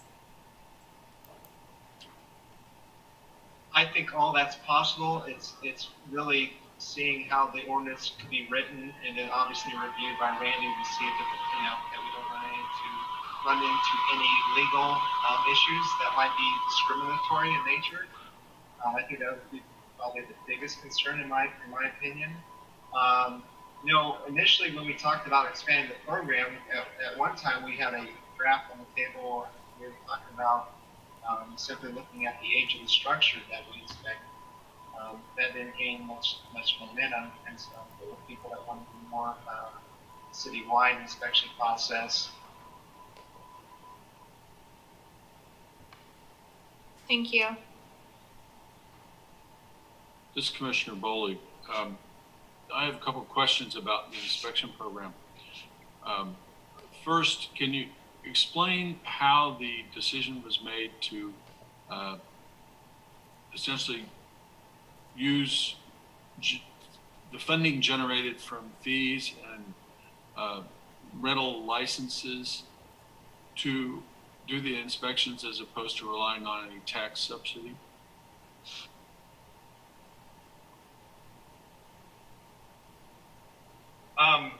Brian Jimenez, Code Enforcement Manager. The way I remember it was, our goal was to try to come as close to a neutral program from an expenditure versus revenue analysis as possible. And looking at other cities that did things, where we landed was an inspection fee. And then the second part of that was, the idea was if you got the incentive, you weren't paying the inspection fee, so there was a monetary incentive to you. Obviously, if you had your property in good condition, because you would then get that 6-year inspection cycle, and then you wouldn't be paying those fees.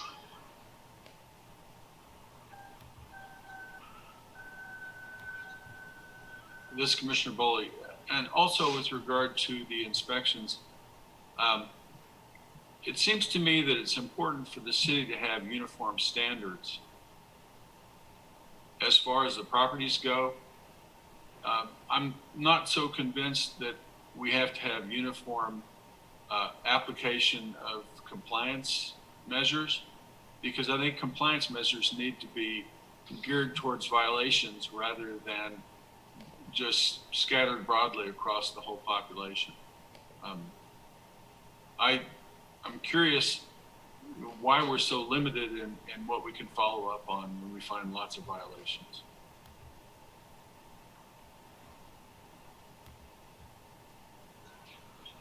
Brian Jimenez, Code Enforcement Manager. I'm not sure I understand the question regarding the follow-up. What I can tell you is our staff always follows up to the best of their ability on when they find violations. That's always usually going to include a notice of violation, identifying every violation cited, the corrective action, what will be required to get the violation resolved. And then we typically give a time period reasonable depending on the violations. Obviously, if it's something severe, our time period will be much shorter in duration.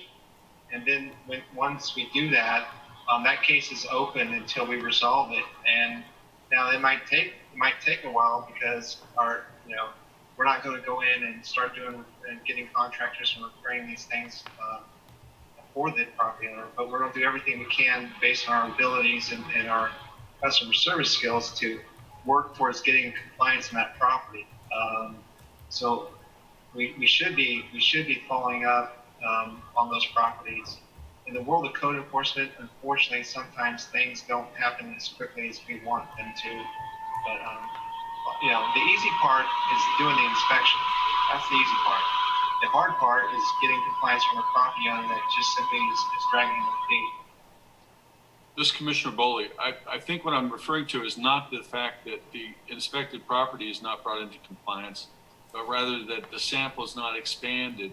The example you gave was one apartment in a subdivided house that's an old house, and you dealt with the one, but you didn't expand the sample to the other three to actually bring the entire property into compliance.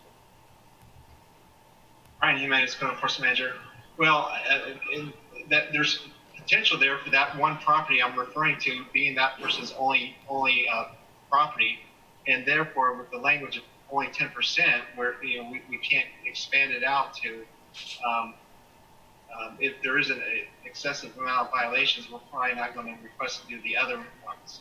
My point was, say we go into one of those units out of the 4-unit structure, and we find that first unit no smoke detectors, and there's 3 violations.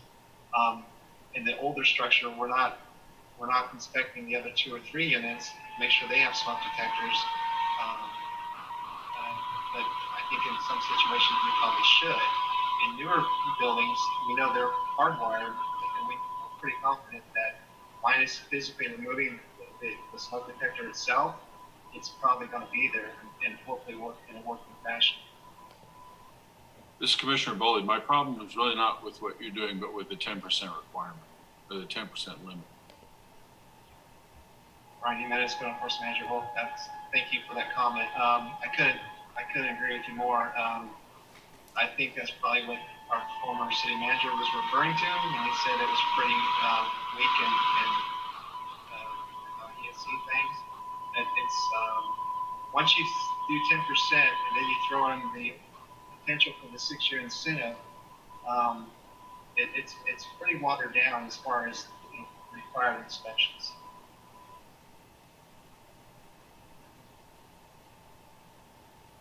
This is Commissioner Boley. Thank you, Brian. I appreciate that information. Mayor Nanda, are there any other questions before we move into public comment?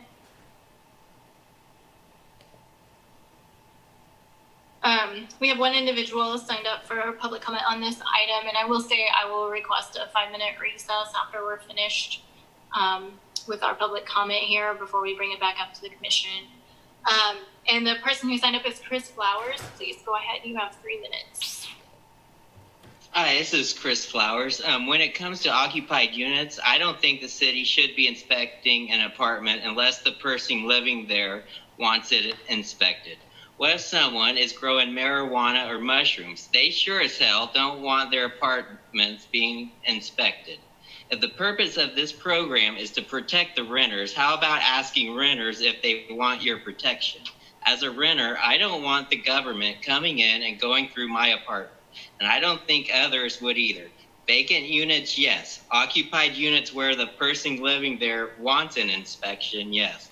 Occupied units that don't want the government in their apartment, no. Then also, I want to go back to marijuana and mushrooms. What if during an inspection, drugs are discovered? Is the inspector going to go snitch into the police? I think we need to make sure there's something saying that if the inspector finds something illegal like drugs, that they're not allowed to tell the cops. Lawrence doesn't need a dry spell due to inspectors finding stashes in grow closets. And also, I want to talk about how, like, you were talking about a unit being, like, divided into 4 different units, I guess.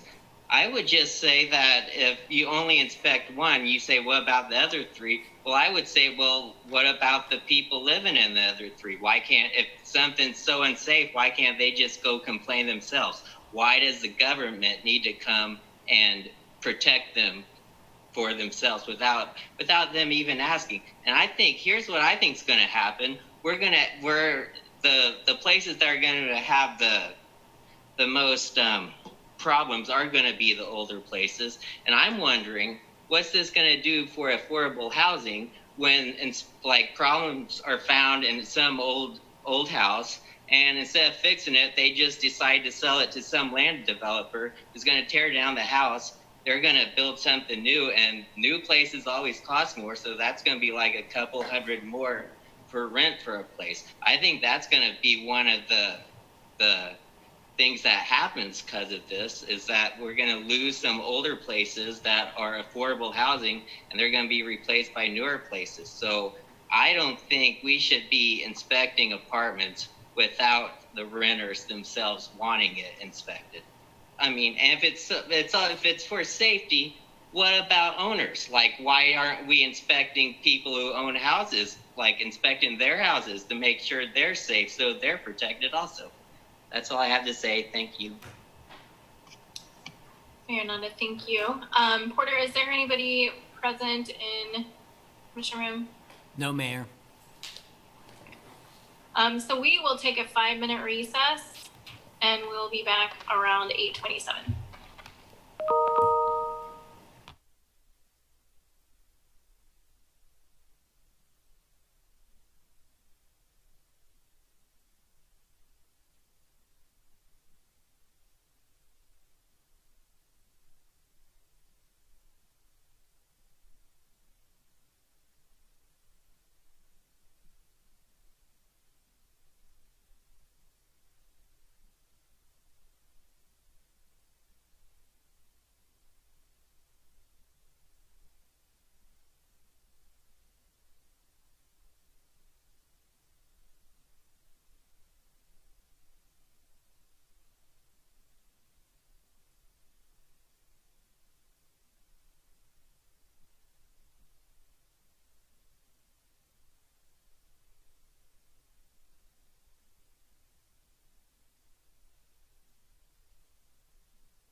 There we go. Porter, do we need to wait? I think we're good. Are we good, Kurt? Yep. Okay, we're good. Okay. Or if we want to make general comments, does anybody have a preference? Well, let's start with the questions then. The first one is the fee schedule appropriate?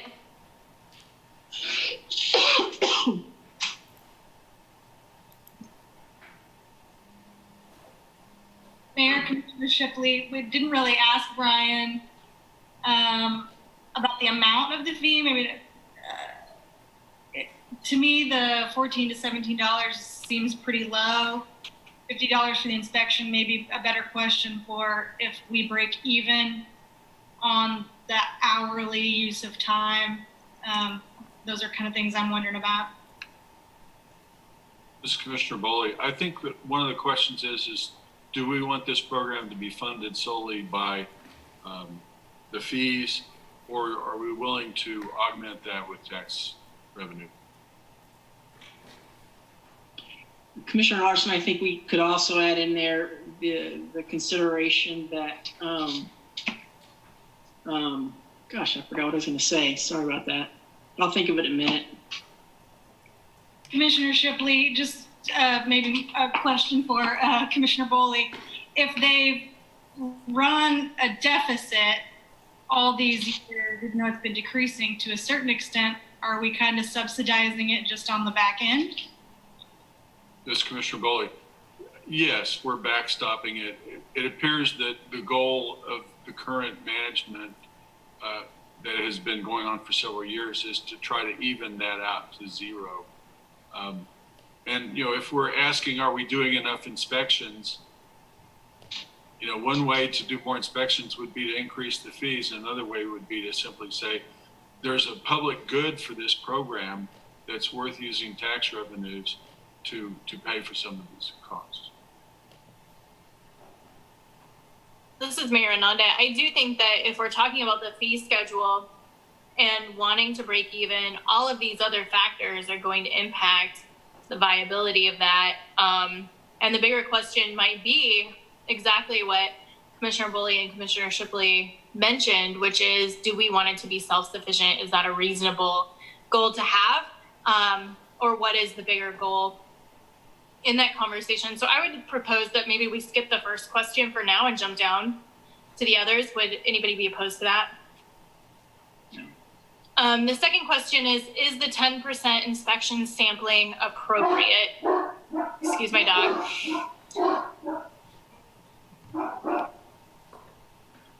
Commissioner Larson here, that is the one aspect of the program that I thought was probably the weakest.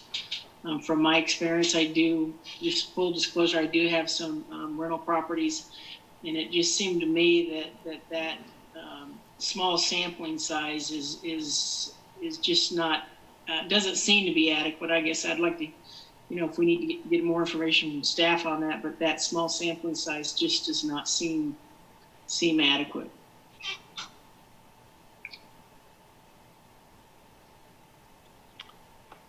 This is Vice Mayor Finkeldine. I agree. I don't think it's adequate in general, although I think there's some nuance to that we want to think through. You know, if again you have a 240 unit apartment complex that's 7 years old, you know, I don't know that we need to be inspecting 50% of that, you know, whereas if someone has 6 units, you know, and they're very widely different, I think there is reason probably to inspect more than 10. You know, my concern is, you know, if I have 10 units, you know, maybe 7 of them are, or 6 of them are, you know, older units, and I have 2 duplexes, and one of the duplexes happen to be empty, and it's a 10-year-old duplex, you know, it passes, I get a 6-year exemption, and my older properties never get looked at. Well, we haven't hit the 6 years yet, but let's say the 6 years come back, that same duplex still might have an opening, it gets inspected. 6 years later, you know, these older buildings have never been looked at. So I think there has to be some maybe graduated way to look at it that treats really large and, newer complexes. I can see that being different than older complexes and smaller numbers. I don't have a solution sitting here right now, but I think we need to think about that. Again, across the board could become really, again, spending a lot of time looking at fairly new apartment structures, and some of these buildings are 7 years old is not the way we want to be spending our time. So I think we have to come up with some graduated or differentiation that, like Commissioner Bully was talking about earlier. This is Mayor Nanda. I think that I agree, Vice Mayor, in that some kind of tiered system, as well as, X% over X number, Y number of years inspection. So, I mean, it could get complicated. Those factors could include things like year it was treated, number of units owned by the owner, number of violations over X number of years. I think about it like sentencing considerations. You layer all of these things on top of one another, and I certainly don't want to talk about it as a punishment. It's certainly a safety aspect more than anything. But I think that those kind of considerations could be really important to prevent, us inspecting 200 apartments that were built last year, but also to make sure that we're being responsible to our duties to our residents.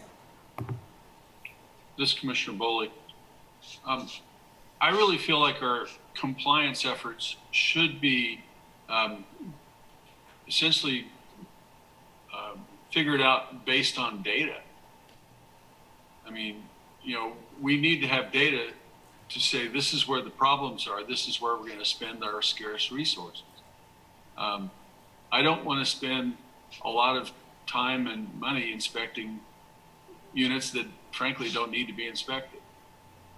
We need to concentrate that on the ones that do. So how do we get there? I think we've got to have data. And it doesn't seem that we have that kind of data. We need to be able to identify subsets of non-compliant properties. And again, I think we need data to do that. Mayor, Commissioner Shipley, I agree with the logic that Commissioner Boley's driving towards. My concern is with a word that Brian mentioned, which was discriminatory. So I feel like we might have to lean a little bit on Randy to help us make sure that if we do something like that, we're not singling certain groups of people out or inadvertently benefiting other landlords at the expense of a different group. That would be my only concern there. Yes, this is Randy Larkin, Deputy City Attorney. This was discussed quite extensively 5 years ago when this was enacted, 6 years ago when it was. And we moved away from looking at just the older ones because we did not have any data to determine that there were so many more violations or there were more life-threatening things, such that we got to the point where we were comfortable that we could even say that there was a reasonable basis for selecting older properties versus newer properties, so that we just made it straight across the board that it would apply to all landlords and all properties. So that was the reason there was none of that in this current code. This is Commissioner Boley. I don't want to have different standards for different groups. I think we need to say compliance is different than the standards. It's to what extent, is the property owner complying with the standards? This is Mayor. Oh, go ahead, please. Larkin, Deputy City Attorney. I don't disagree with that, but there was some suggestion that perhaps we do older properties or we do and create subsets and focus on it, but without any reasonable data to make those decisions. We've run into problems where we don't have a reasonable basis to make that discrimination or that decision to treat somebody differently than another landlord, which is what we were trying to avoid in the first place. This is Commissioner Boley, and I think that data is key to being able to make those kinds of informed decisions. This is Mayor Hernandez. So I'm hearing the answer to the second question, is the 10% inspection sampling appropriate? No. Is there anyone on the commission that does not feel that way? Okay. Okay. The next question is, should there be 2 separate violation standards cited during inspections?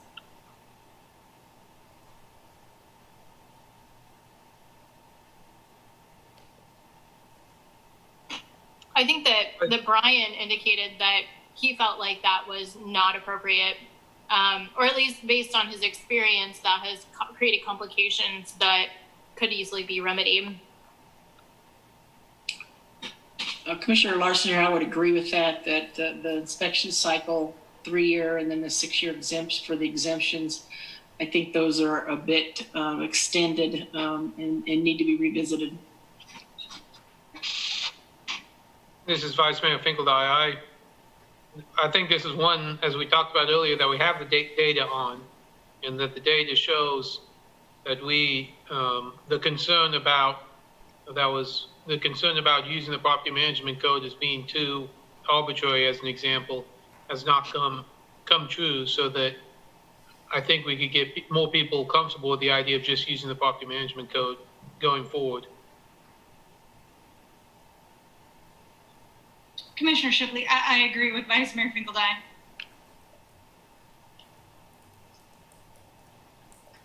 Ms. Mayor Nanda, does anybody disagree with Vice Mayor's statements?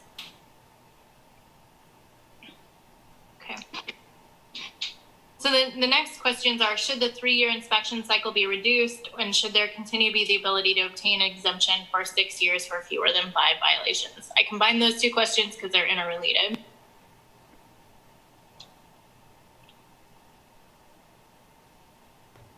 Mrs. Vice Mayor Finkeldye, again, to me, this ties a lot to the sampling size. I mean, if I have 1 unit and it gets inspected, and, I don't think it needs to be, as we talked about maybe with short-term rentals, needs to be inspected every year. 3 years probably makes sense. And even if I have 1 unit, I have no violations, having 6 years doesn't bother me so much. But it does concern me when we have a small sampling size and it creates a whole lot of units that aren't being looked at. So again, I don't know if there's a way to, the same unit might not need to be inspected, but if someone has multiple units and we have a small sample size, that does concern me, because we could go years without any, certain buildings never being inspected.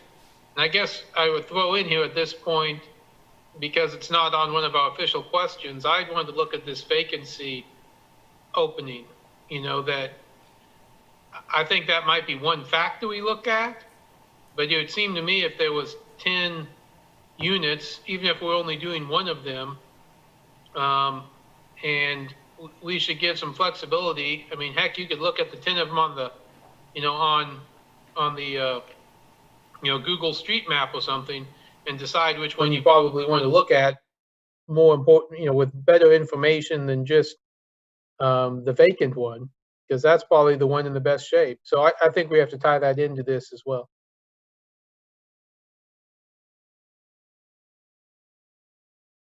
This is Commissioner Boley. This is one of the incentives for people to maintain their properties. And if we eliminate it, then we need to consider, what incentive would there be, rather than just simply punishments for violation. So, the goal is to, achieve good rental units across the city. This is one of the things that was done to try to do that. With regard to having the same property inspected over and over again, I think that we should just say, after it's been inspected, it goes to the last of the list, and the other properties are subject to the inspection before that one is again.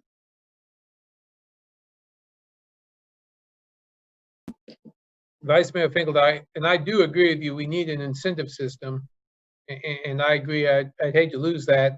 And certainly there was some, again, a good landlord, you want to have some incentive system. But again, I think that ties, I'm okay with the year cycle as long as we have the right sampling size. At least that's my opinion. This is Mayor Nunda. Yeah, I would agree that taking 60 years to see every unit in a space is not reasonable. And so how do we balance, is it that tiered system that we've been talking about? If we increase the sampling size, all of these are like, equalizers. One thing is going to impact all of the others. And I would certainly be open to suggestions from the folks who've been doing this work.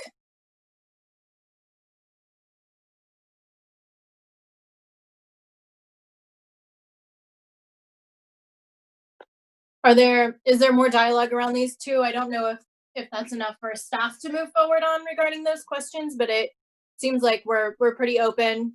We're not completely satisfied with what it looks like based on the number or the percentage of units that might be inspected. Is that accurate? Okay. Should inspections of structures constructed as single dwelling that are now multifamily be inspected differently than multifamily construction?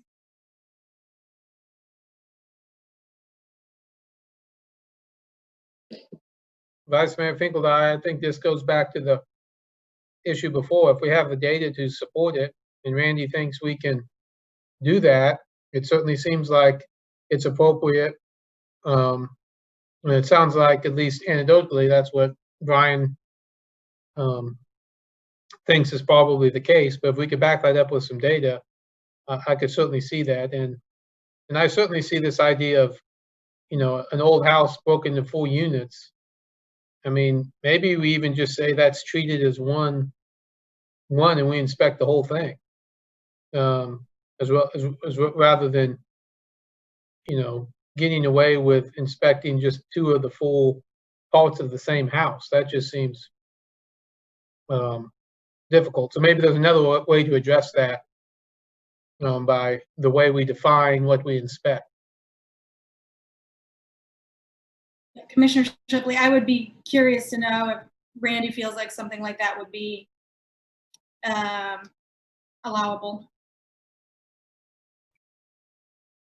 This is Randy Larkin, Deputy City Attorney. I suppose we could set something up where we, a standalone structure, we would inspect the whole thing. Again, if there's multiple tenants, we're going to have to be able to get consent from those tenants and be able to get legal access to the property. We just don't have the right to go in. We have to have consent or a warrant or some other exception to the warrant requirement that would allow us to have entry. But it's possible that as long as we're treating everybody the same way, that something like that could be crafted. Vice Mayor Finkel, that's a good point I hadn't really thought through. So thank you for that. I can see how that could be a problem.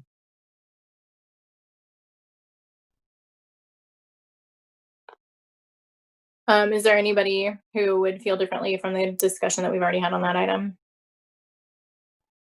One piece that, sorry, this is Mayor Nunda.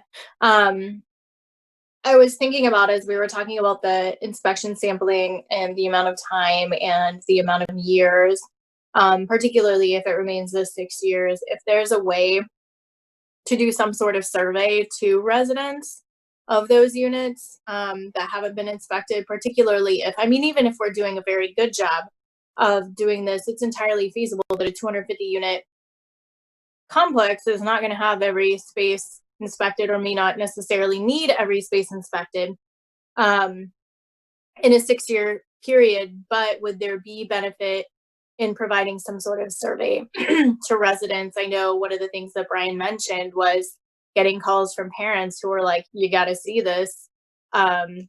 Is there a way then that we could create some kind of way to be in touch with folks who are in those spaces, acknowledging, as a student living in the basement of a house, I probably wouldn't have been very interested in a survey that was sent to me, but it could provide some opportunity to respond and get information that might encourage us to expedite our inspections of those spaces or something like that.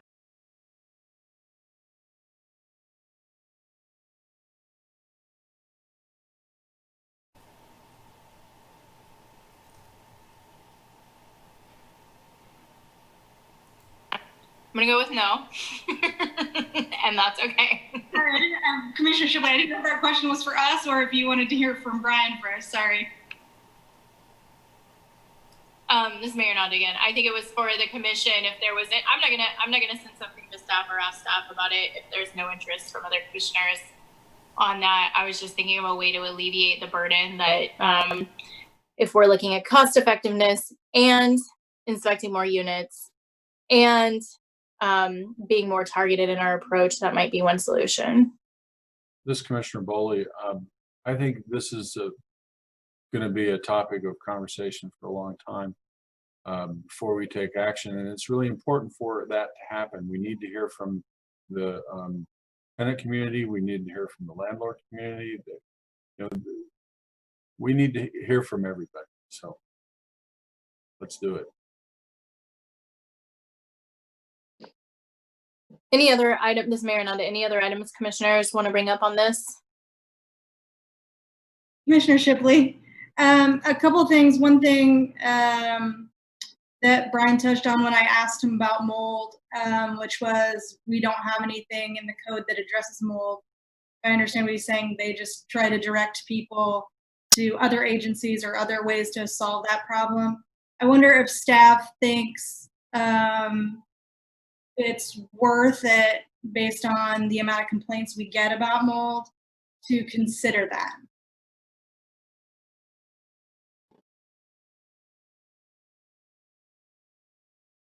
Brian Jimenez, Code Enforcement Manager. I just want to make sure I clarify that. It's not that we don't have a way to address mold through the property maintenance code. It doesn't specifically say mold in the code. You need to have surfaces in a clean and sanitary condition. So the way we treat that is, if anyone probably can agree that if you have mold growing on a wall, a ceiling, or wherever it may be, that's not a sanitary condition. So we do have a way to connect the dots on that. I don't think we would want to go down the road to say mold, because then I think you're opening yourself up to saying, well, you need to test it, and you need to tell me what type of mold it is, and you need to do all those procedural steps that there are really no state guidelines on. So I would probably prefer to maybe leave it the way it is, because it seems to work really well. I mean, there's not too many landlords that respond to us that say, I'm not removing that. You know, that they even understand that that's a condition that no one wants to live with, and it's easily identifiable. I mean, it's visual, it's there. We can see how large it is or small it is. So we do have a way to connect the dots on that. And historically, I think we've done a pretty good job on that, how we've addressed it. There's just no really, there's some states, there might be a few states that really have some state statutes that really specify procedurally. I think Texas may be one, California may be another.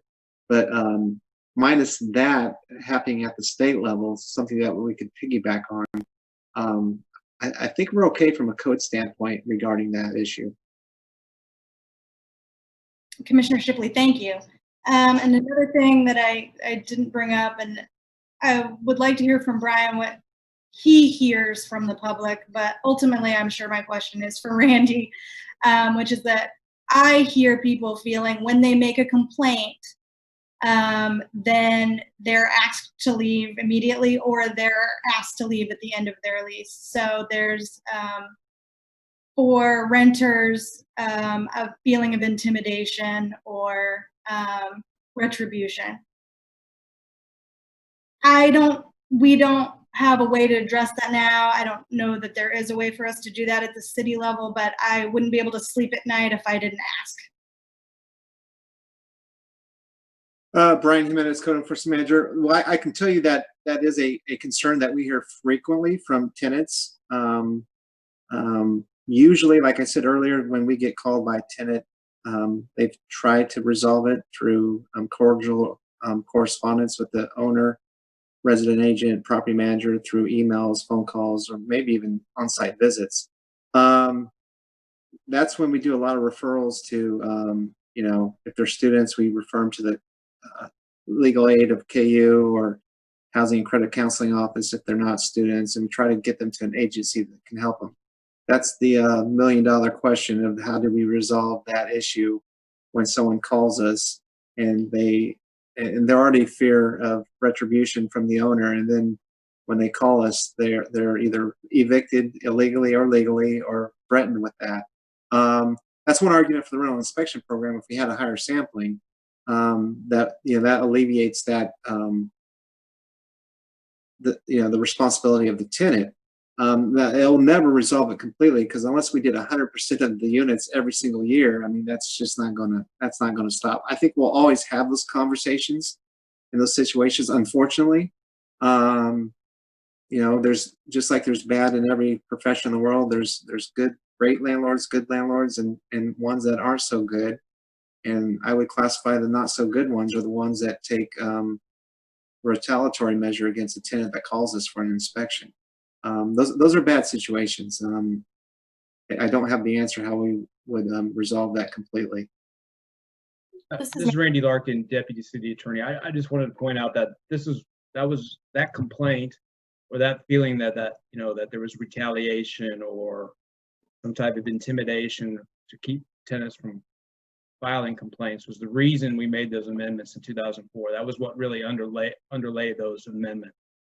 One thing that we do have some difficulty with is the Kansas Residential Landlord Tenant Act basically governs the relationship between a landlord and a tenant. That preempts the city pretty much from doing anything that interferes with that relationship. So if a landlord were to take some action against a tenant, their recourse would have to be under that statute, and we don't really have any power to legislate or do anything regarding that. But we can get at it through this way by having inspections and creating the residential rental licensing program. And that's one of the reasons why we made those amendments in 2014. This is Mayor Nanda. Randy, to follow up on that, would we be precluded from having a written into the ordinance something in regard to retaliation and having a finding of retaliation, revoking a rental license for X amount of time?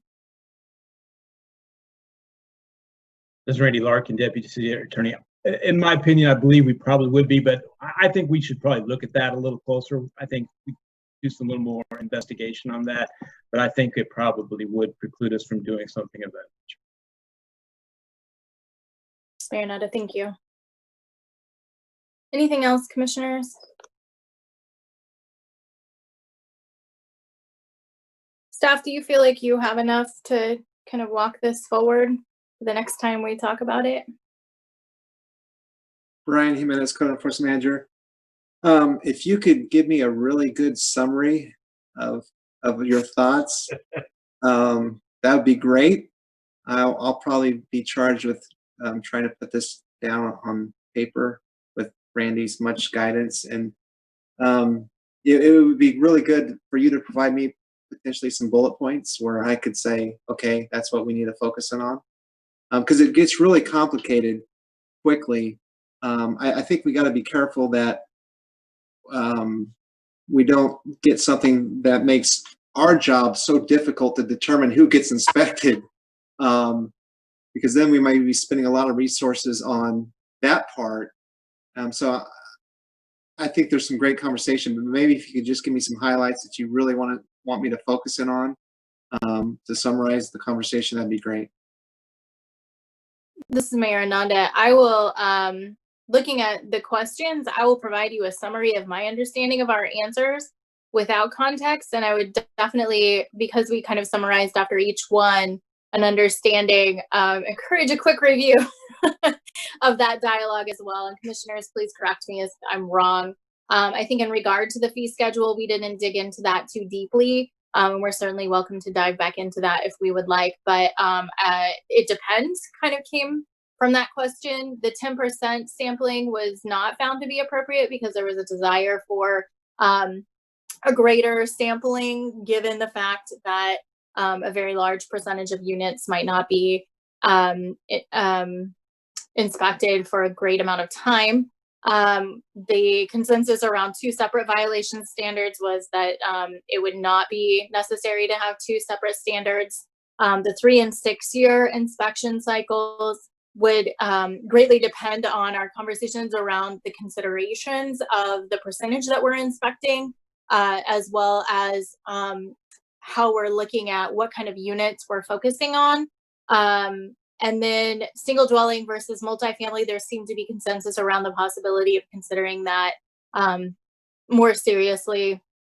And then there were a few other items, and I would certainly encourage other commissioners to jump in with the items that they brought, where there seemed to be buy-in around that. But that is a very brief description of what I perceived as the summary. Commissioners, please correct me if I'm wrong and add your other items. This is Commissioner Bowley. I'd like to thank Brian for his presentation and his work. I'm very much interested in data. I think we need to try to get data about where the violations are. See if we can identify some subsets that need increased prioritization for the resources that we have.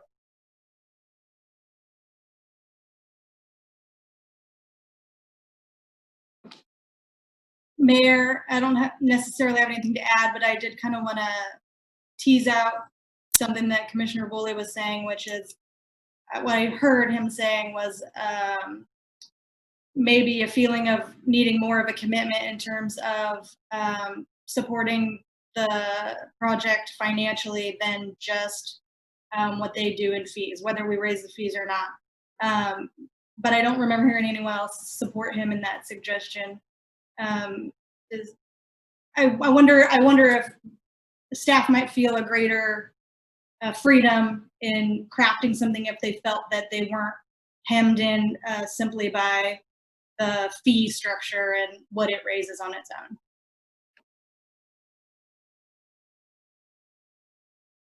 own. This is Vice Mayor Finkeldine. I would only note that in the last 3 years, we've actually had surpluses. In 2019, we had an $81,000 surplus. So I think there's quite a bit of leeway in the year-to-year budget to make some changes and still have the even current fee structure cover it. Again, I'm not necessarily opposed to having property taxes involved, but it actually looks like in the last 3 years, it's been a moneymaker for us. This is Mayor Ananda. I mean, I'm acknowledging staff's expertise in this area and certainly their experience living with the code as it's written. And they certainly will have multiple suggestions that we wouldn't even begin to think of because this isn't our world. And so I'm completely open to any suggestions that they want to bring in addition to kind of the interests that were expressed by us tonight. Not seeing any opposition to that. Brian, do you feel like that's more sufficient? Yes, definitely. Yeah, I think we have some stuff to work on. So I much appreciated that little quick summary. This is Mayor Ananda. Anything else, commissioners? This is Commissioner Bowley. I would restate my interest in getting a better understanding of what we're precluded in doing by the state of Kansas. Thank you. All right, this is Mayor Ananda. So if there is nothing else, then we are adjourned. Thank you all. Good night.